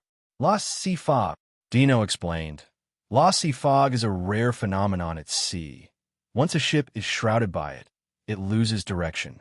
The space within the lost sea fog is chaotic, and if a ship sails recklessly, it could end up in unknown places, which can be extremely severe. What can be done? Harag asked. Wait, Dino said helplessly. The lost sea fog will disperse automatically, but no one knows the time frame. Some lost sea fogs last for a few days, others can persist for decades. Decades? Harag understood the current predicament. No ship can carry enough freshwater and food to sustain decades. After the ship stopped, others in the cabin also noticed the anomaly. Many of them rushed to the deck. Dino briefly explained the current situation, making several wizard apprentices uneasy. On the contrary, the sailors seemed indifferent. In their eyes, Dino was like a god. Nothing could defeat him. 3 days passed, and the gray fog still hadn't dissipated. Dino didn't act rashly and remained in an observational state. 5 days later, the gray fog still enveloped the sea. The mood on the ship started to change. Many people became restless. In these 2 days, there had been more than one fight among the wizard apprentices, including one who was seriously injured by Feger. If Dino hadn't intervened to suppress the crowd, the fight might have escalated further. For safety reasons these days, Harag and Lillian stayed together to avoid being alone and encountering danger. The gray fog not only blocked vision, but also dulled people's senses. Even the operation of magic power became more obscure. Harag and Lillian shared a room, which felt quite cramped. Sleep was out of the question, and both replaced sleep with meditation. Harag found that even in the gray fog, he could still perceive the stars above and discern direction. He told Dino about this, but Dino, for safety's sake, decided to wait a bit longer. Navigating in the gray fog was too dangerous. Even knowing the direction was extremely risky. In the fog, space was disjointed. East could become west in a second. Waiting for the fog's automatic dispersal was the best option. Half a month later, the atmosphere on the ship became extremely delicate, as prolonged fog smothering caused most people to become very suffocated. Their emotions became increasingly irritable. With no sign of the gray fog dispersing, Dino went up to the 4th level. Harag, come with me today. Let's try sailing. Staying longer here could be problematic. Dino's face was solemn. Harag nodded. All right, Lillian, you come with me. He couldn't leave Lillian alone on the 4th level. It was too dangerous. With the fog blocking, if danger occurred, it couldn't be detected immediately. Harag and Lillian maintained their state well during this period. They could at least talk and occasionally joke, making the days not so hard. Others were all alone, every day cooped up in their rooms, surrounded by unknown gray fog. Even wizard apprentices found it hard to bear the enormous psychological pressure. Harag, Dino, and Lillian went to the captain's cabin. Harag sensed afterward, pointing to the back indicating the northwest direction. Dino nodded and started the ship, controlling the speed to be slow, to cope with any emergencies.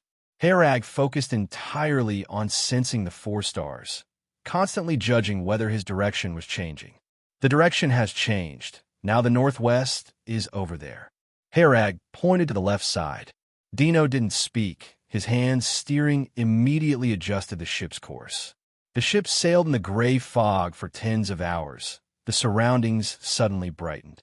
Harag opened his eyes and found they were now in normal sea territory.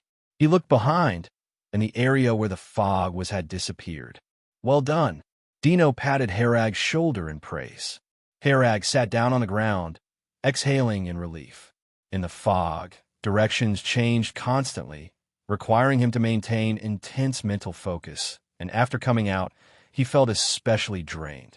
Immediately, Dino took out the map and compass-like positioning tool, and then said, "We're back where we first encountered the lost sea fog. Luckily, we didn't go to some strange place." After the ship sailed for 7 more days, it made a brief stop at a small island called Colombo. The island wasn't large, but it was bustling, with the port teeming with people. Harag and a group of wizard apprentices came up on the deck, and Dino, standing in front, said, "We'll stay here overnight. You can go ashore and relax. But remember, I'm leaving tomorrow at noon sharp. I won't wait for anyone. This place belongs to our dream island, and it's watched over by wizards. Most people on the island are ordinary, so if anyone dares to cause trouble, be prepared for the wizard's punishment."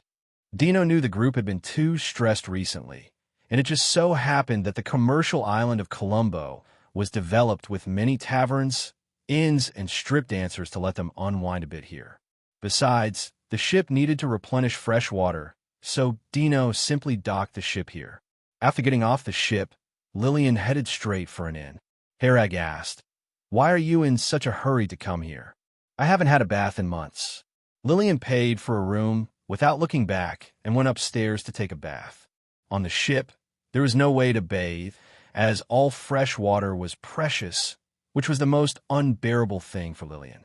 However, Lillian was prepared. She had an enchanted towel that was always moist and could be used to wipe her body. Harag had seen that towel, but Lillian wouldn't let him touch it. He guessed the magic inside probably absorbed moisture from the air. He also booked a room downstairs for himself. The prices here weren't cheap. A room for 1 night actually cost a whole silver coin. Harag looked at the setup of the room. It was simple but very clean, with all the items neatly arranged.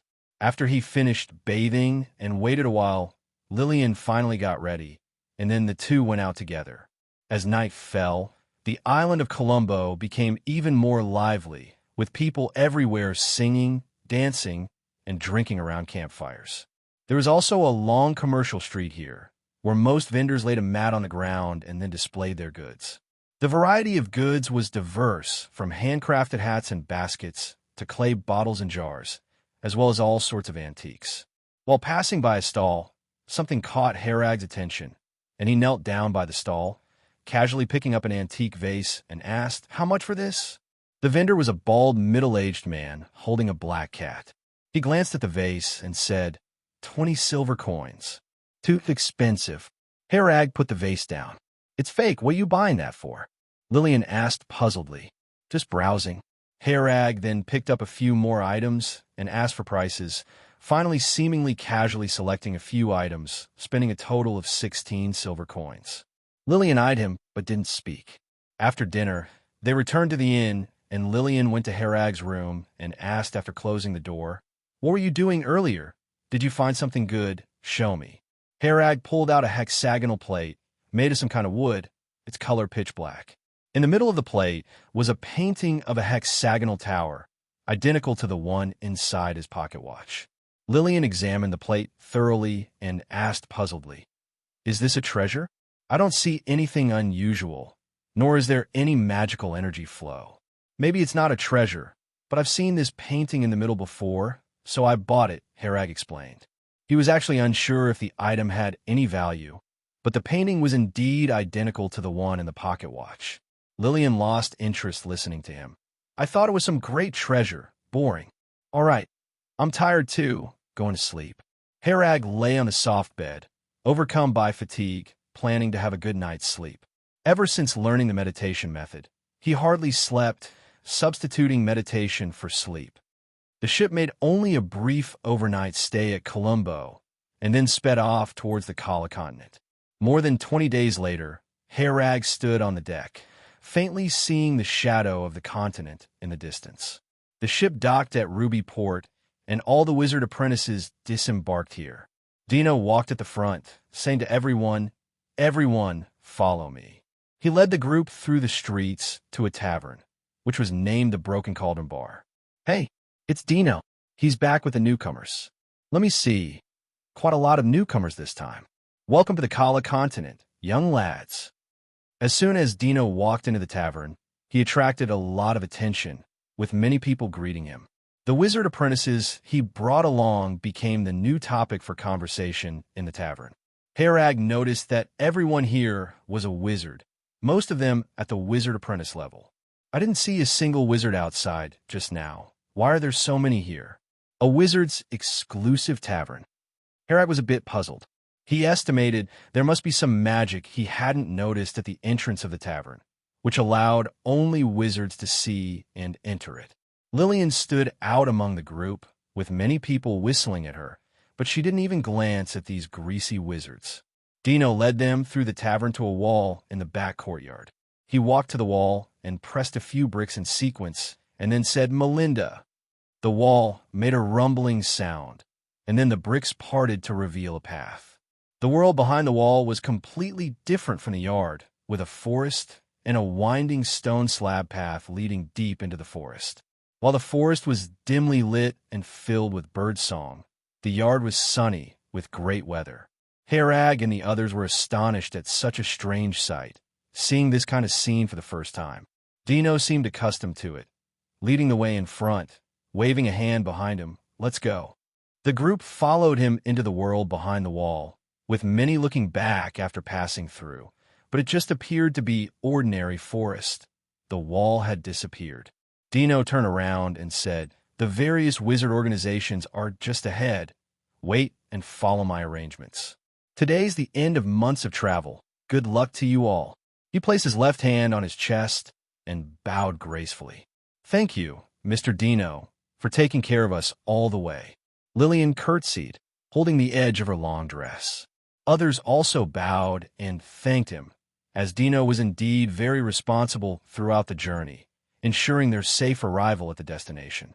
In the gloomy forest, not a single ray of sunlight shone through, with thick fog enveloping all around. Harag looked up, and above the forest was heavy white mist. No sign of the sun could be seen. Occasionally, the cries of crows could be heard in the distance, adding to the desolate atmosphere. In the dark forest, Harag and the others followed silently behind Dino. The cold wind blew, with a somewhat biting chill. The stone pathway beneath Harag's feet was clean and tidy, without a single fallen leaf, and each slab of stone looked exactly the same. The group walked along the stone path for 10 minutes, arriving at a place resembling a garden. The garden was circular, with many paths extending outwards from its center, their destinations unknown. The stone path Harag and the others were on was just one of these paths. At the garden's center, there was a fountain, bubbling and splashing continuously. Harag noticed that there were people in the garden. He counted 8 of them, standing in scattered groups. When Dino arrived, they all looked over. An old lady, wearing a tall gray pointed hat and a gray robe, walked over.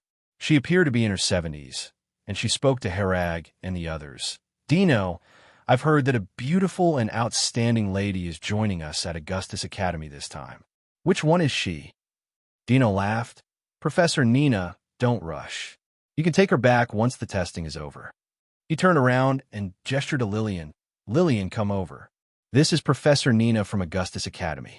Professor Nina. Lillian curtsied timidly, exuding the aura of a noble lady, graceful in her demeanor, yet with a hint of shyness. Watching this scene, Harag almost laughed. This woman was pretentious. The more Nina looked, the more she liked her. She pulled Lillian over. Not bad. The other 7 wizards also started gathering around, both men and women, all exuding an extraordinary aura. Dino called out to the wizard apprentices behind him, "Those with tokens, stand on my left.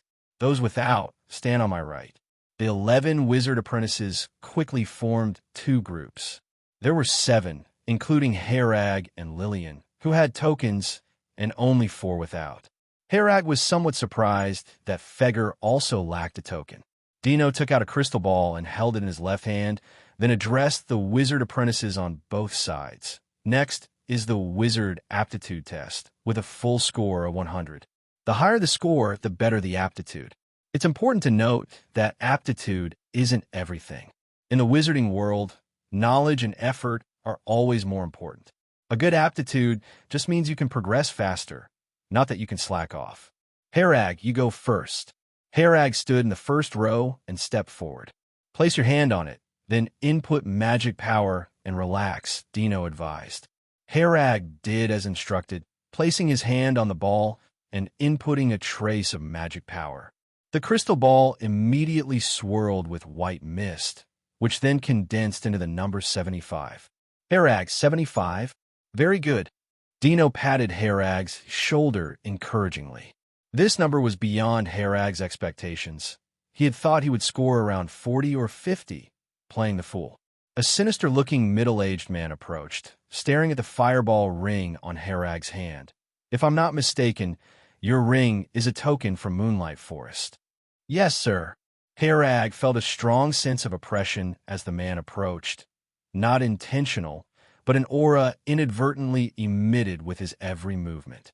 With a pat on Harag's shoulder, Dino made the oppressive feeling disappear instantly. Dino introduced, "This is Larry Checky, a powerful wizard from Moonlight Forest. We'll take you back later." "Mr. Larry," Harag greeted politely with a bow. Larry gave him a blank look, nodded slightly, and said, "You come with me later." "Second, Lillian." Dino continued with the testing. Lillian was standing right behind Harag, so she went up second for the test. 87. The crystal ball clearly displayed this number. "Very good, Miss Lillian," Dino exclaimed. "Thank you," Lillian said, holding up her skirt. Nina personally came over to grab Lillian's hand, unable to restrain her smile as she whispered secrets into Lillian's ear, unheard by anyone else around them. Those wizard apprentices with tokens quickly completed the tests. After Lillian, there was no one with a higher aptitude. The best was 72, and the lowest an astonishing score of only 15. Harag noticed that the 15-point boy was the same one Feger had hung to fish from the ship's bow, seemingly named Joshua. At this moment, Joshua looked lifeless and worried. His token was a feather pen from a luff swamp. Harag soon lost interest in him, focusing instead on the new round of tests that began shortly after. Among the 4 wizard apprentices without tokens, Feger stood at the back. It seemed he always favored staying behind others. The first 3 wizard apprentices scored between 60 and 70. Finally, it was Feger's turn. Harag watched intently, curious about the score of a second-class apprentice like Feger. Feger's eyes remained emotionless, like those of a snake. He always wore an indifferent expression, as if nothing concerned him. He placed his hand on the crystal ball, where the white mist rolled and eventually settled into a number, 5. A silence fell over the scene. 5? How did someone with a score of 5 achieve second-class apprentice status? And at such a young age? Harag was stunned. He had thought Feger should have a high aptitude. He recalled something Dino had once said, "Look at Feger. His spiritual power is very high, but extremely unstable, relying on extreme methods. Extreme methods. What kind of methods could elevate someone with a score of 5 to a second-class apprentice? It seemed Dino wasn't surprised as he coughed to break the silence and said, "Now that the test is over, those with tokens can go find your corresponding contact person."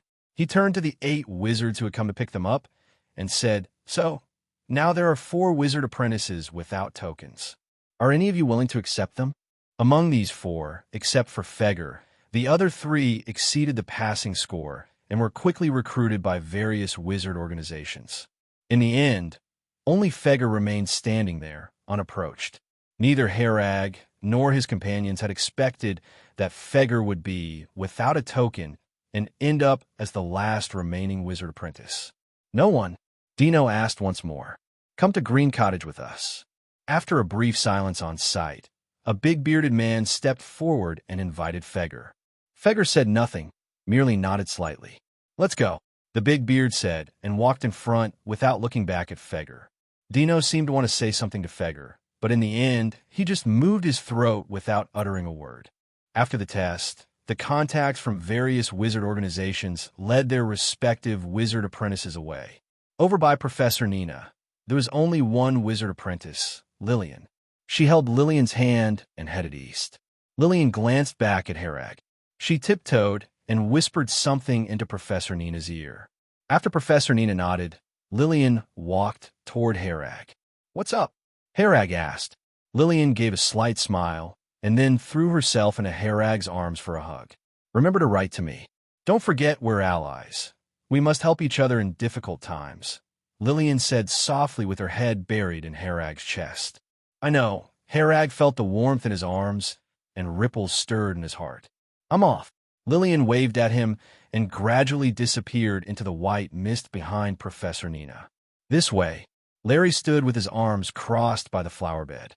After Herag finished his goodbye, they set off on the stone-paved road heading north. As Herag looked around, he realized that only the 2 of them were left there, with Dino having left some time earlier. Seeing Larry's figure about to vanish into the white mist, Herag quickened his pace to catch up. This cobblestone road was the same as before, surrounded by a dense fog that seemed eternal. Larry walked ahead silently, while Herag observed the surroundings without speaking. A rustling sound came from the trees beside them.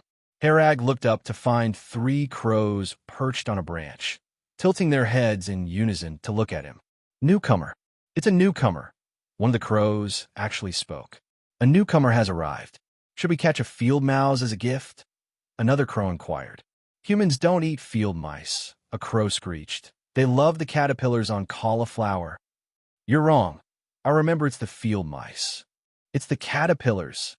The 3 crows started arguing, and as tempers flared, they began pecking at each other, scattering black feathers all over the ground. After taking a few more steps, the noise of the crows' quarrel gradually faded, aided by the white mist's capability to dull human perception. 20 minutes later, Herag and Larry reached the end of the stone-paved road. There was no more road ahead, but rather a dense forest, with the ground covered in fallen leaves and a sunken metal bucket placed at the center. Larry walked over to crouch beside the bucket and pressed a finger on its edge, then turned back, saying, "Come, place your hand on it." Confused about what he intended to do, Herag obediently crouched down and mimicked Larry by placing a finger on the bucket's edge. The bucket was filled with fallen leaves soaked in murky rainwater, in which mosquito larvae-like creatures swam. Seeing Herag prepared, Larry recited a spell. "Mentos." Herag felt a powerful suction force emanating from the bucket, gripping his finger tightly to the bucket's edge. Simultaneously, a strong thrust came from behind, pushing continuously through his navel area. The surroundings began to spin rapidly, spinning faster and faster. Dizzy, Herag couldn't discern what was around him and was forced to close his eyes. Herag had no sense of how long this state lasted.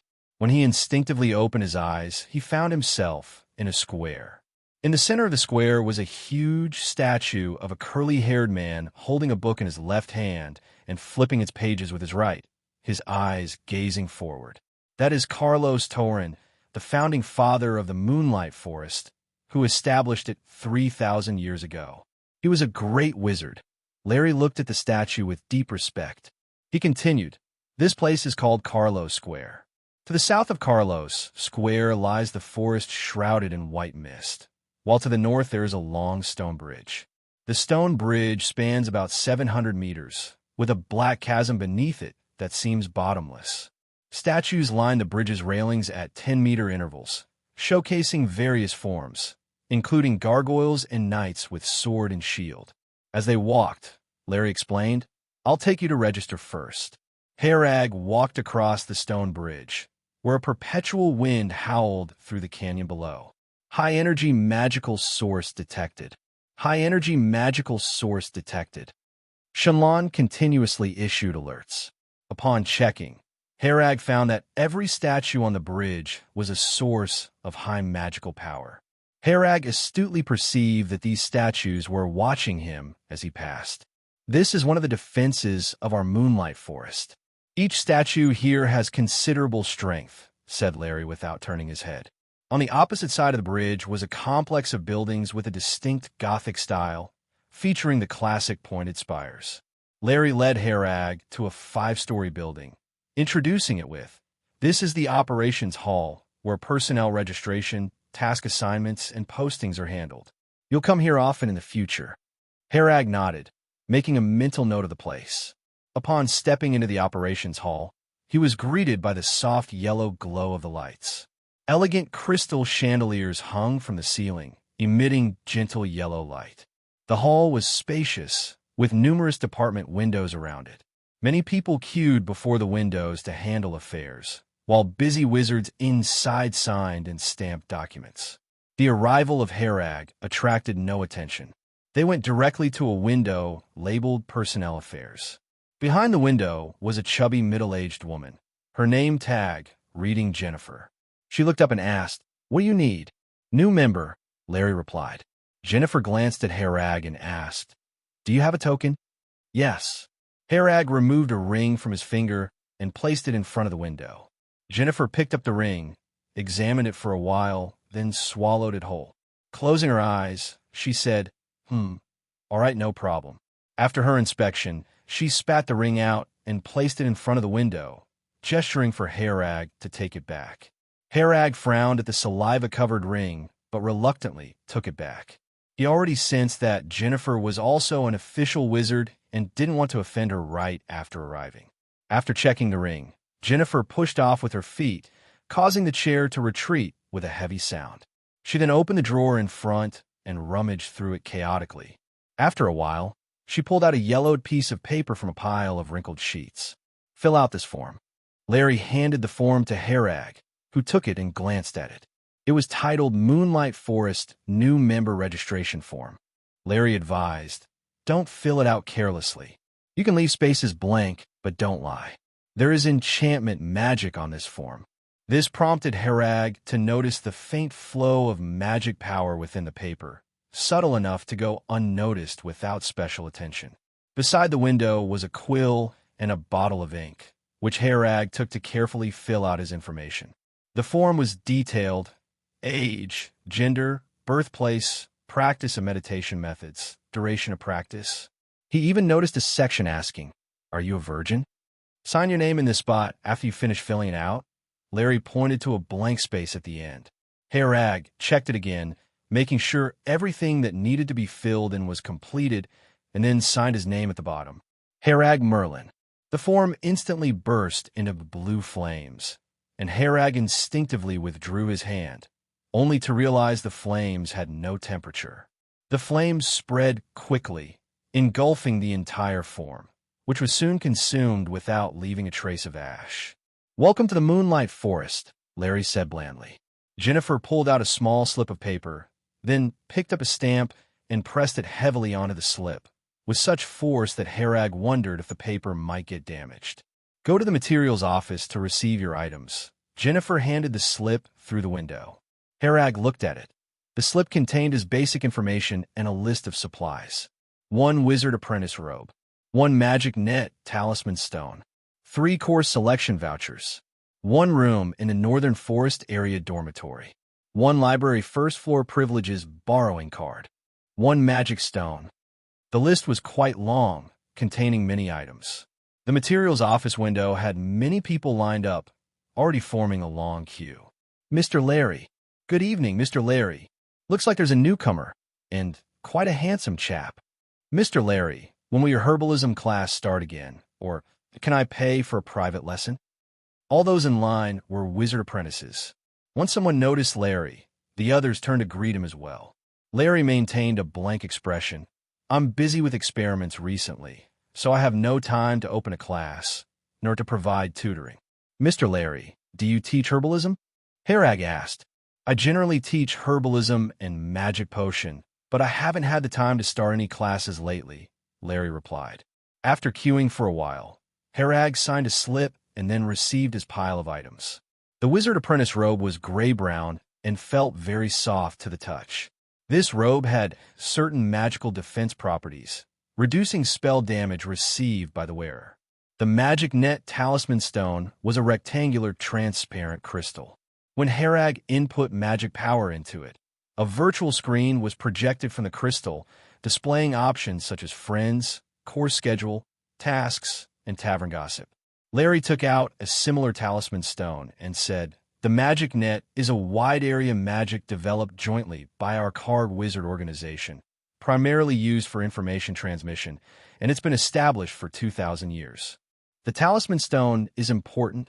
You need to learn how to use it. Through the stone, you can connect with other wizards, check courses, enroll in courses, and browse tasks published by others.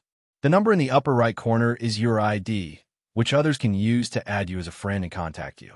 There are many functions, so it could take some time to learn them. Isn't this just a communicator? Harag quickly got the hang of it and even proactively added Larry as a friend. The course selection vouchers were 3 green cards, with the Moonlight Forest emblem on the front and usage instructions on the back. Larry explained, many of the official wizards in the organization will offer various courses, and you need to register at least a week in advance. You can check this month's courses through the course schedule, which shows dates and locations. Typically, enrolling in courses requires paying with gold coins or magic stones, and some courses have specific requirements set by the instructor, like providing certain materials before you can enroll. These 3 course vouchers allow you to enroll in any standard course. You should carefully consider how to use these 3 vouchers.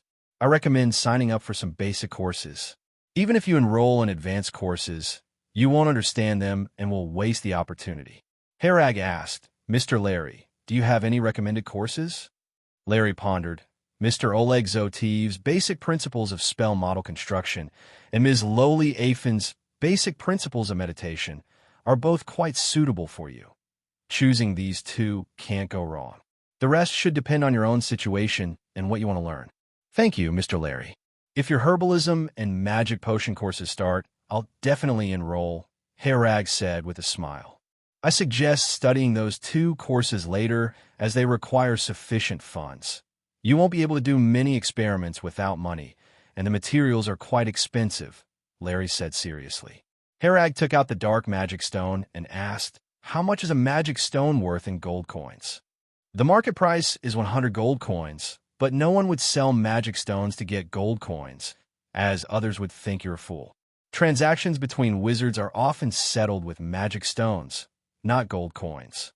Larry led Harag out of the affairs hall, next heading to the dormitory in the northern forest area. Harag took out a copper key with a small wooden tag attached to its end, on which was written, Room 443, Northern Forest Area. The interior of the Moonlight Forest was even larger than what Harag had seen from the outside. After leaving the affairs hall, it took him a full half-hour to walk through various streets and alleys before reaching the Northern Forest Area dormitory. The Northern Forest Area was a forested mountain region with thick trees, and within the forest were scattered 3-story cottages.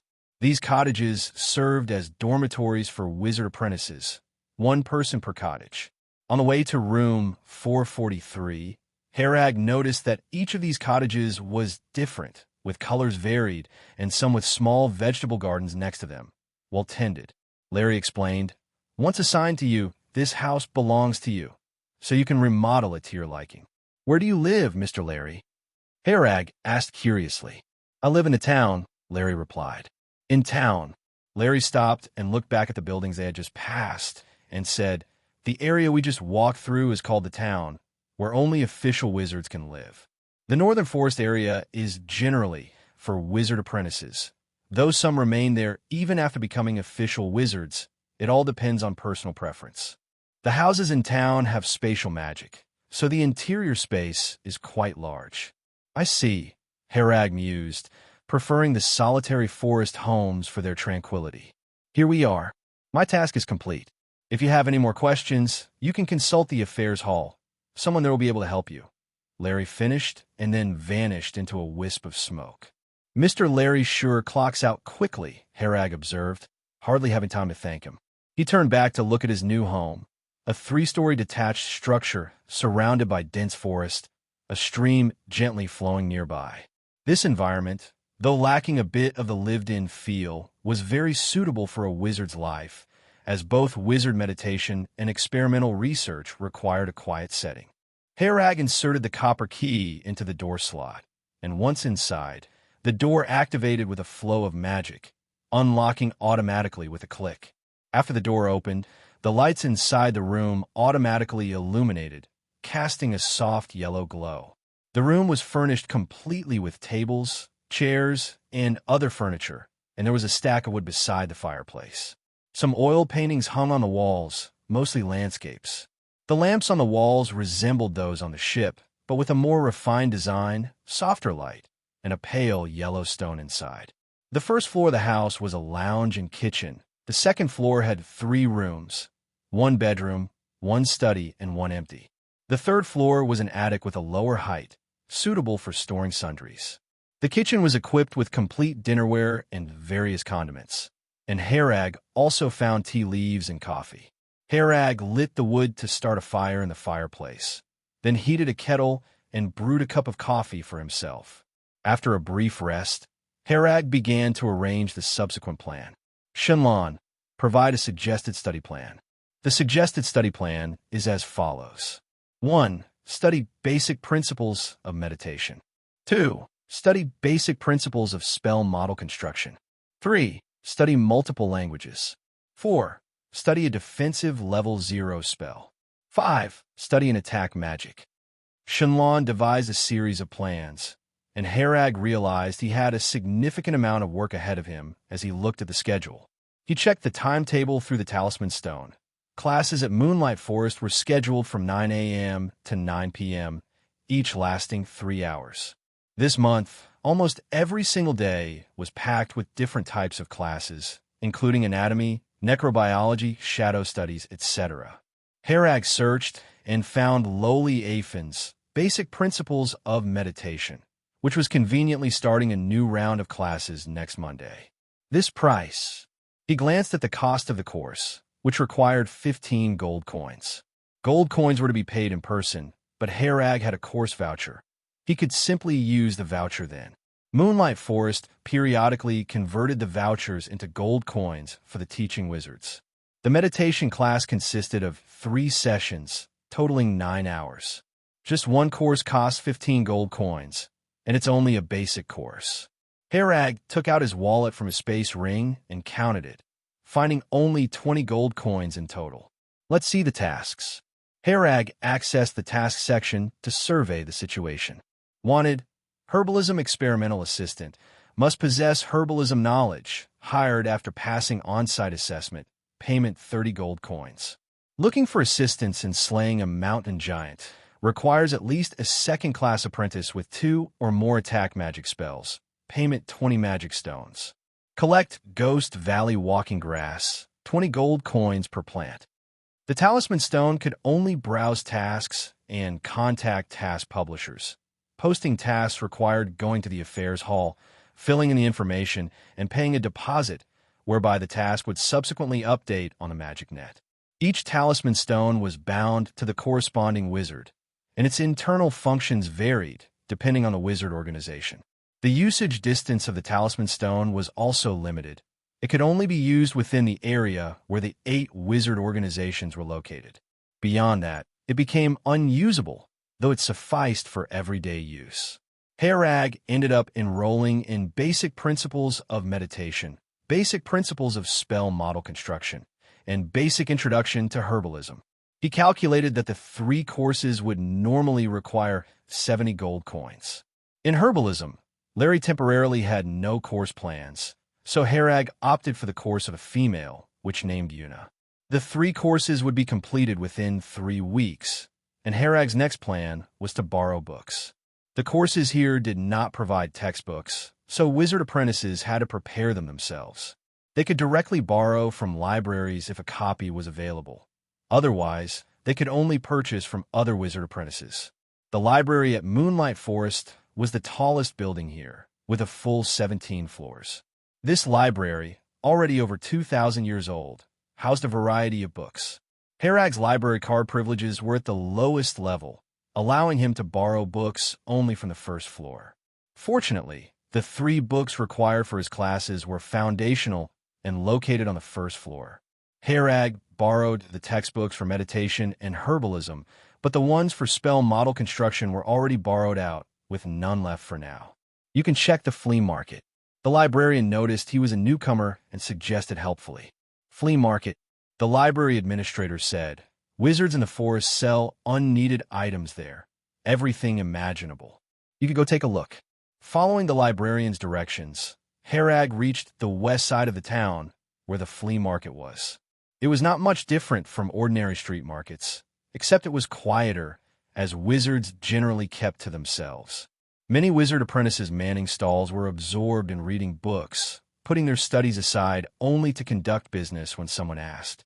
The stalls offered various oddities, including body parts of unidentified animals, common sights by now.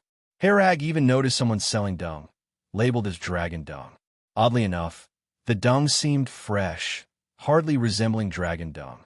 Herag frowned and hurriedly moved away from the area, towards stalls featuring books.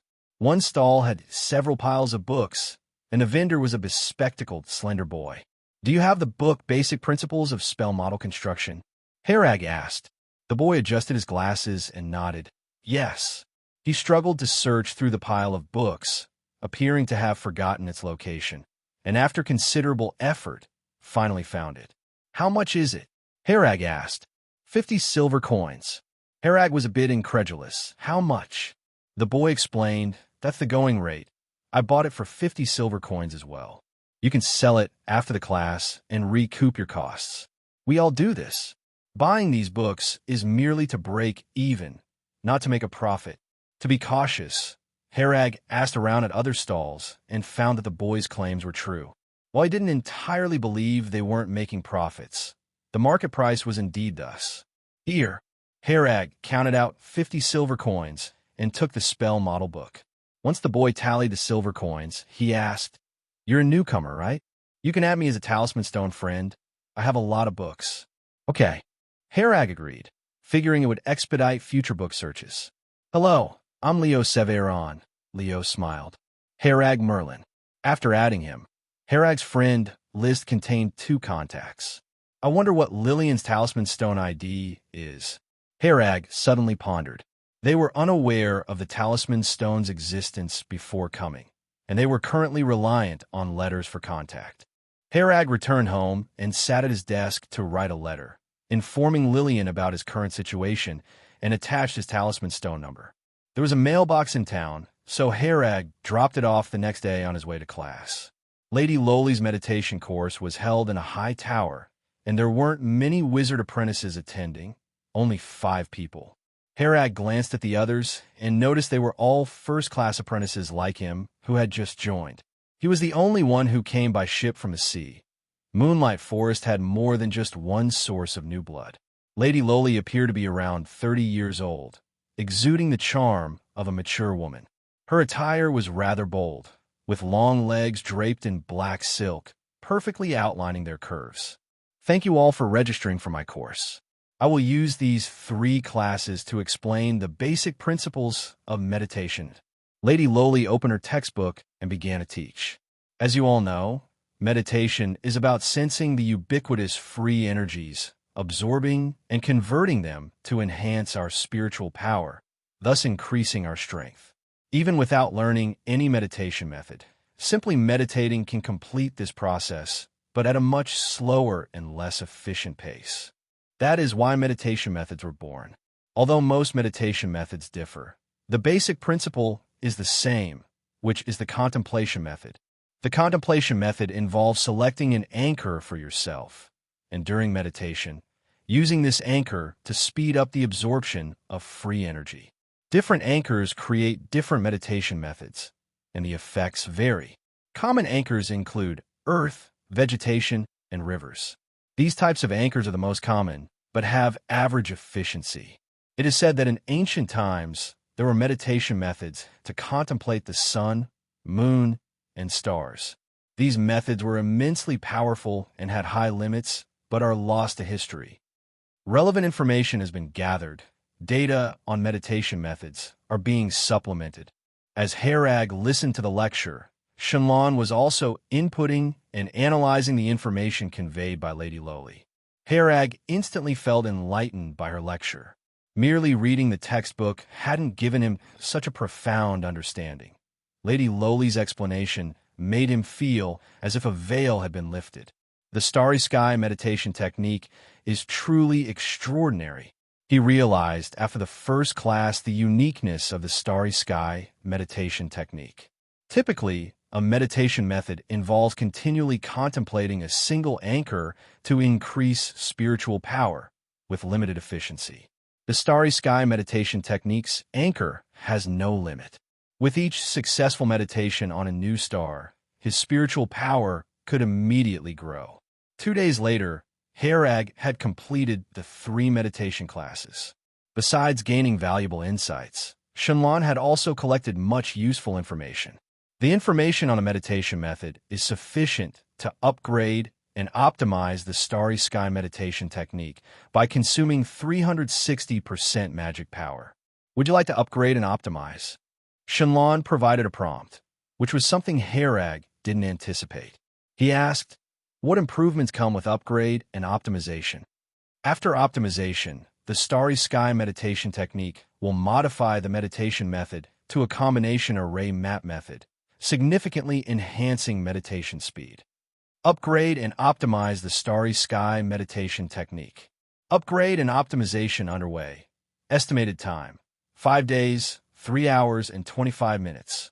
Harag felt his own magic power draining slowly.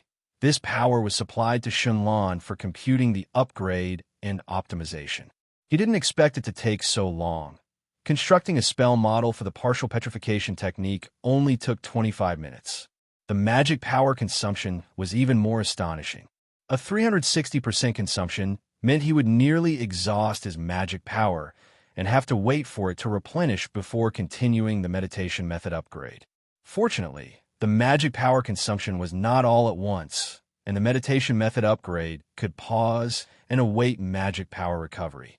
During the meditation method upgrade, Harag took out the book, Basic Principles of Spell Model Construction, to read. Classes would start in a few days, and he needed to prepare in advance. Knock, knock. There was a knocking sound at the door, and when Harag opened it, he found a middle-aged man with a large package on his back, also a wizard apprentice. Hello.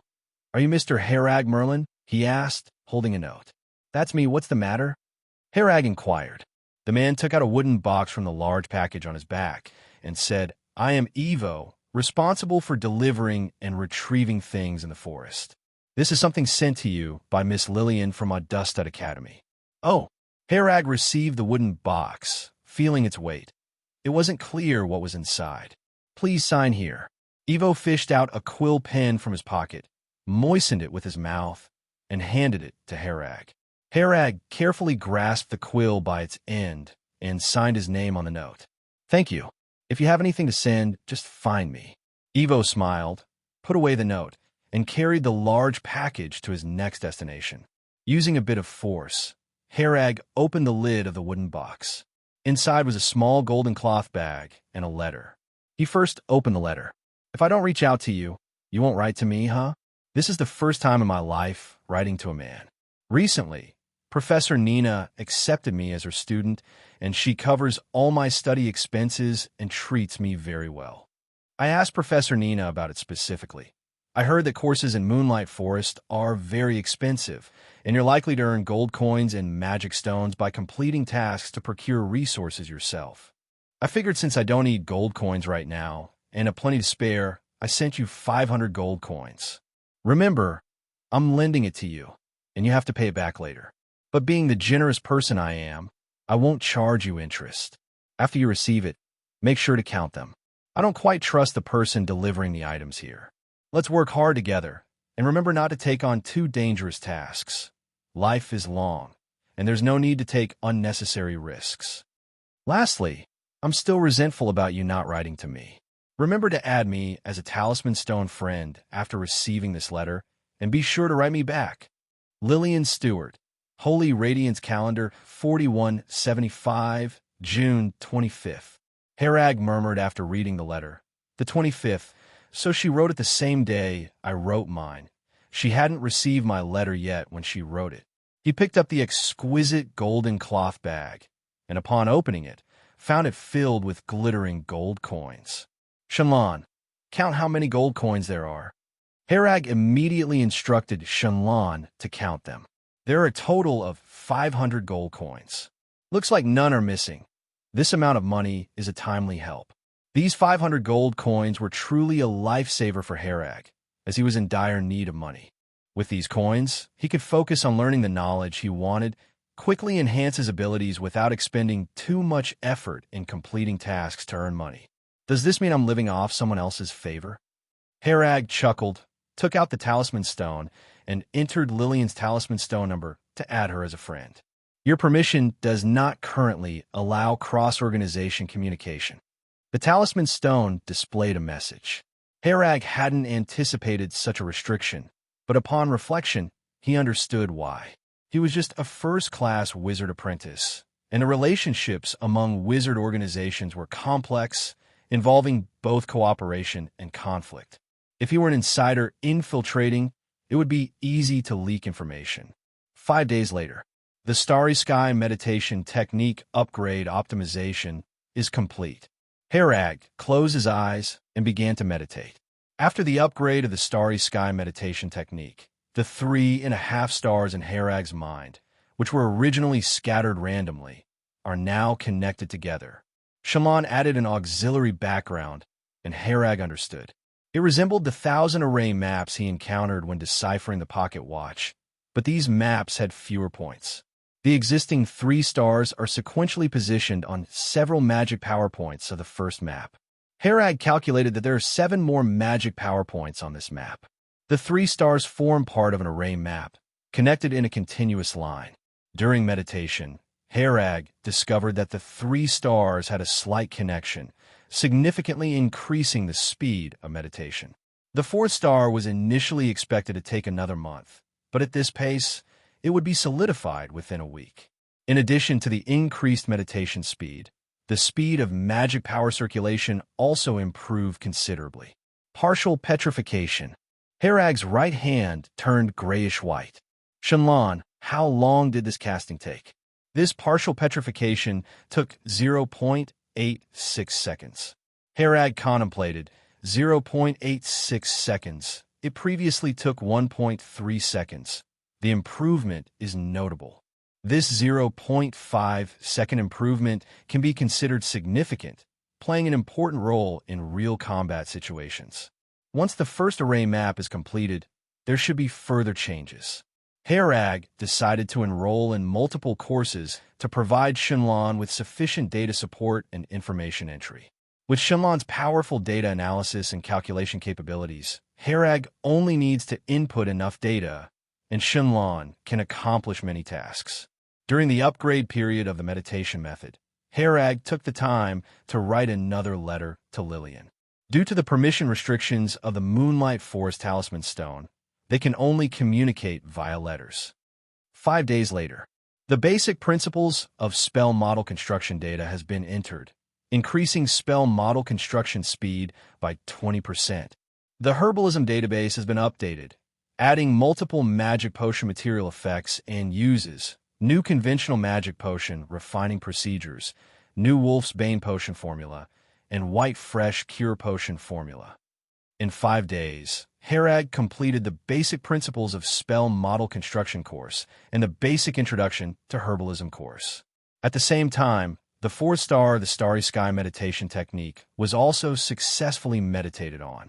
Harag Merlin, Power 2.2, Agility 2.0, Constitution 3.0, Spirit 6.9, Magic Power 100%. After this successful meditation, other physical data had minor improvements as well. 2 stars left to become a second-class apprentice. Harag silently calculated. Once he meets the spiritual power criteria, he can attempt to break through to a second-class apprentice. Next is learning 2 spells. Currently, Harag only had 1 spell, Partial Petrification, and his offensive and defensive means were too limited. Level 0 spells generally have dedicated spell model books, just like Partial Petrification. Harag can opt to purchase from an official wizard or seek to buy from fellow wizard apprentices. He thought of Leo, the one with glasses, and took out a talisman stone, opened a friend list, and sent a message. Do you have any level 0 spell models? A while later, Leo replied, yes, what type do you need? 1 offensive and 1 defensive.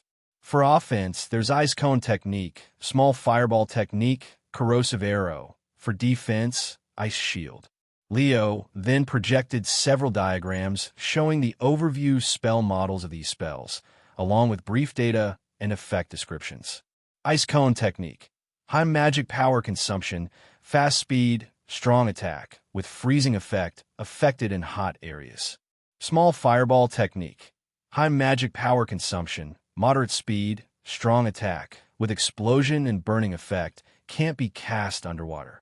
Corrosive Arrow.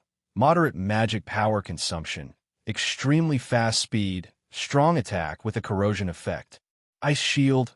High magic power consumption, weak resistance to fire attribute spells. After a quick scan, Harag asked how much. Each is 2 magic stones, or 300 gold coins if paying with gold coins. So expensive? Harag hadn't realized level 0 spells were priced this high. Leo replied, that's the standard price. Compared to magic potion materials, level 0 spell models are quite cheap. The prices for level 0 spells are transparent. You can easily find out.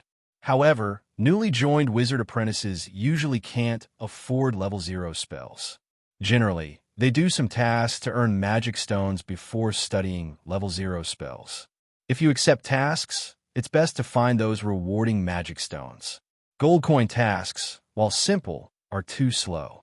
Harag wandered around the Gossip Tavern for a while, searching level 0 spells with keywords, and indeed found it to be this price.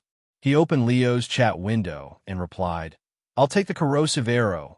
I'll pay with gold coins. All right, I'll bring it to you. Where do you live? Room 443. 10 minutes later, Leo arrived with a heavy book and a bunch of drafts. He also lived in the Northern Forest region, not far from here. This is the spell model for Corrosive Arrow you wanted, and these drafts are some of my previous calculations, which you can use as a reference. Leo's drafts were densely filled with many parameters and formulas, with a neat reasoning process. Here's 300 gold coins.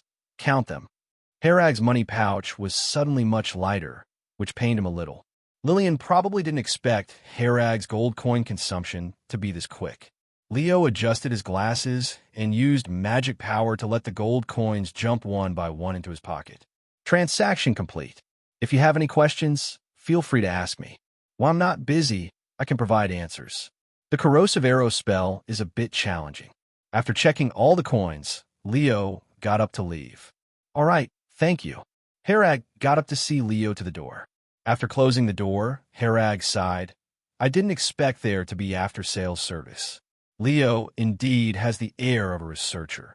Apart from the long robe provided by the forest, Leo's clothes were simple coarse cloth garments. His hurried appearance suggested that he was probably busy researching spells. Harag guessed that his life might also be tight. Otherwise, he wouldn't have set up a stall at the flea market. The wizarding profession is indeed very costly. Right now, Harag only has over 200 gold coins and one magic stone left, just enough to buy a second level 0 spell. For now, no suitable defensive spell is available. He felt the Ice Shield spell was too limited, and many people knew the small fireball technique, which often gets restricted.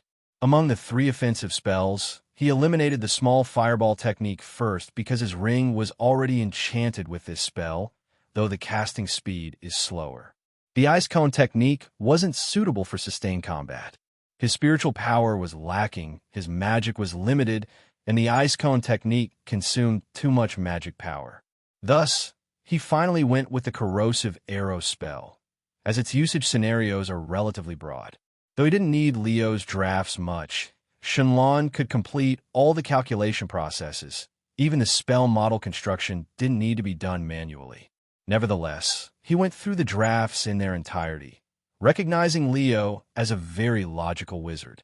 Shenlong, begin entering Corrosive Arrow data, and then start constructing the Corrosive Arrow spell model. Corrosive Arrow data has been entered. Corrosive Arrow spell model analysis is complete. Corrosive Arrow spell model construction plan is complete. Harag waited for a few minutes, and Shenlong processed the information related to the Corrosive Arrow, ready to start constructing the spell model at any time. Shenlong, start constructing the Corrosive Arrow spell model. The task has been archived. Estimated remaining time 20 minutes. Estimated magic power consumption 17%. 20 minutes? The number of parameters and formulas for Corrosive Arrow is nearly twice that of partial petrification technique. It takes 5 minutes less than constructing the partial petrification technique. It seems that the spell model class was really worth it, Harag analyzed. In Harag's mind, Shenlong was precisely controlling spiritual power to construct the Corrosive Arrow spell model, calculating each step's parameters and formulas at the speed of light, the process seamless. 20 minutes later, Corrosive Arrow spell model construction completed. Remaining magic power, 83%. Harag pulled a log from beside the fireplace and placed it in the middle of the living room, then stepped a few meters away. He controlled his magic power, channeling it into the Corrosive Arrow spell model in his mind. A black energy arrow with some green in it appeared before him, forming quickly.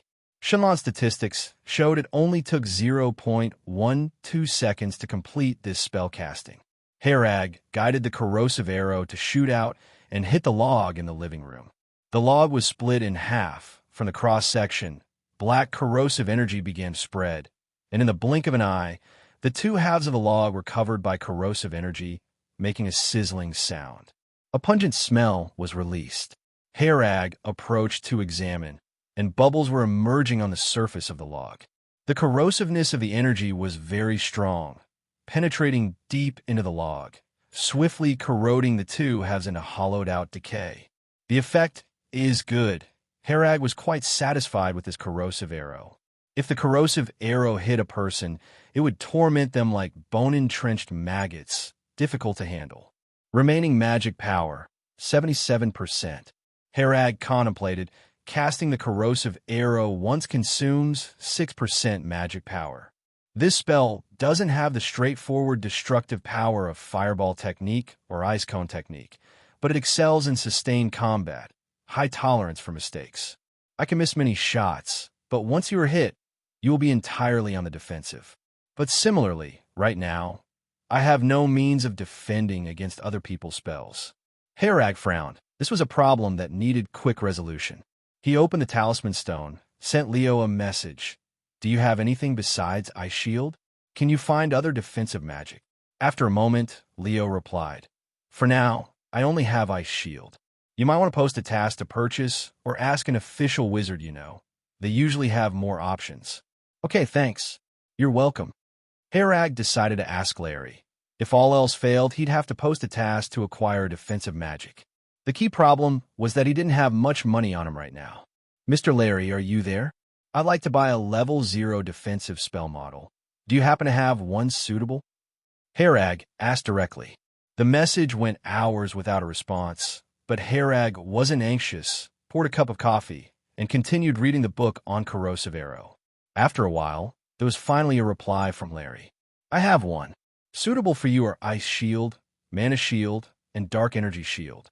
Ice Shield has strong defense against physical attacks, but is relatively weak against many spells. Mana Shield has some defense against both physical and spells, but requires continuous magic power consumption. Dark Energy Shield is strong against both physical and spells, but its drawback is its vulnerability to light element spell attacks, although encounters with light element attack spells are rare. Harag weighed the options for a while, having an idea, and asked Larry for advice. Mr. Larry, do you have any suggestions? Considering your situation comprehensively, I recommend Mana Shield and Dark Energy Shield. But Dark Energy Shield is complex to learn, too high tier for a novice wizard apprentice like you. So Mana Shield is preferable, Larry replied. Thank you, Mr. Larry. I've decided on Dark Energy Shield. How much is that? Larry wrote back, 3 magic stones. I only have 1 magic stone and 200 gold coins. Can I owe you one? Harag looked at his pockets, feeling a bit embarrassed. All right, come to my house tomorrow. The location is Building 5, Zone C in the town. Larry agreed to Harag's credit request. Thank you, Mr. Larry. Harag was genuinely grateful to Larry, who appeared unapproachable but quite helpful to wizard apprentices. Considering the actual market price, Larry still took a loss, not to mention one still owed. Harag arrived in the town early the next day, following signs to locate Building 5, Zone C. He looked up at the 7-story-high Building 5, marveling at the excellent treatment wizards receive. Such a large building belonged solely to Larry. At the main entrance, there was a doorbell, which Harag pressed lightly. Soon the door opened, but he didn't see anyone. I'm here. A voice came from below. Looking down, Harag saw a green-skinned goblin in ragged clothes. You're Mr. Harag. I'll lead you upstairs, said the goblin, walking ahead. All right, thank you. Harag was curious about seeing humanoid species for the first time. The goblin murmured, You're the first wizard to say thank you to me. Harag was momentarily speechless, unsure how to respond. The stairs in Larry's house spiraled upward. After ascending, Harag looked up to see an interior space with at least a dozen levels, much higher than the external view of 7 stories. The goblin led Harag to the 4th floor, a laboratory-looking area, with cultivated plants in containers and various specimens soaked in jars everywhere. Various colored potions were placed on some shelves, none of which Harag could distinguish with his limited knowledge. Harag, you've arrived. Gammy, you may go now. Larry appeared holding a test tube with yellow liquid. Yes, master. The goblin saluted, then shuffled downstairs. Watching him depart curiously, Larry laughed. This is a house elf. Quite common. But Gammy is already old, has forgotten some elf magic, doesn't serve much purpose now aside from cleaning. The room was overly crowded. Even the floor was covered with unidentified plants. The plants' branches and leaves extended, leaving little space to stand.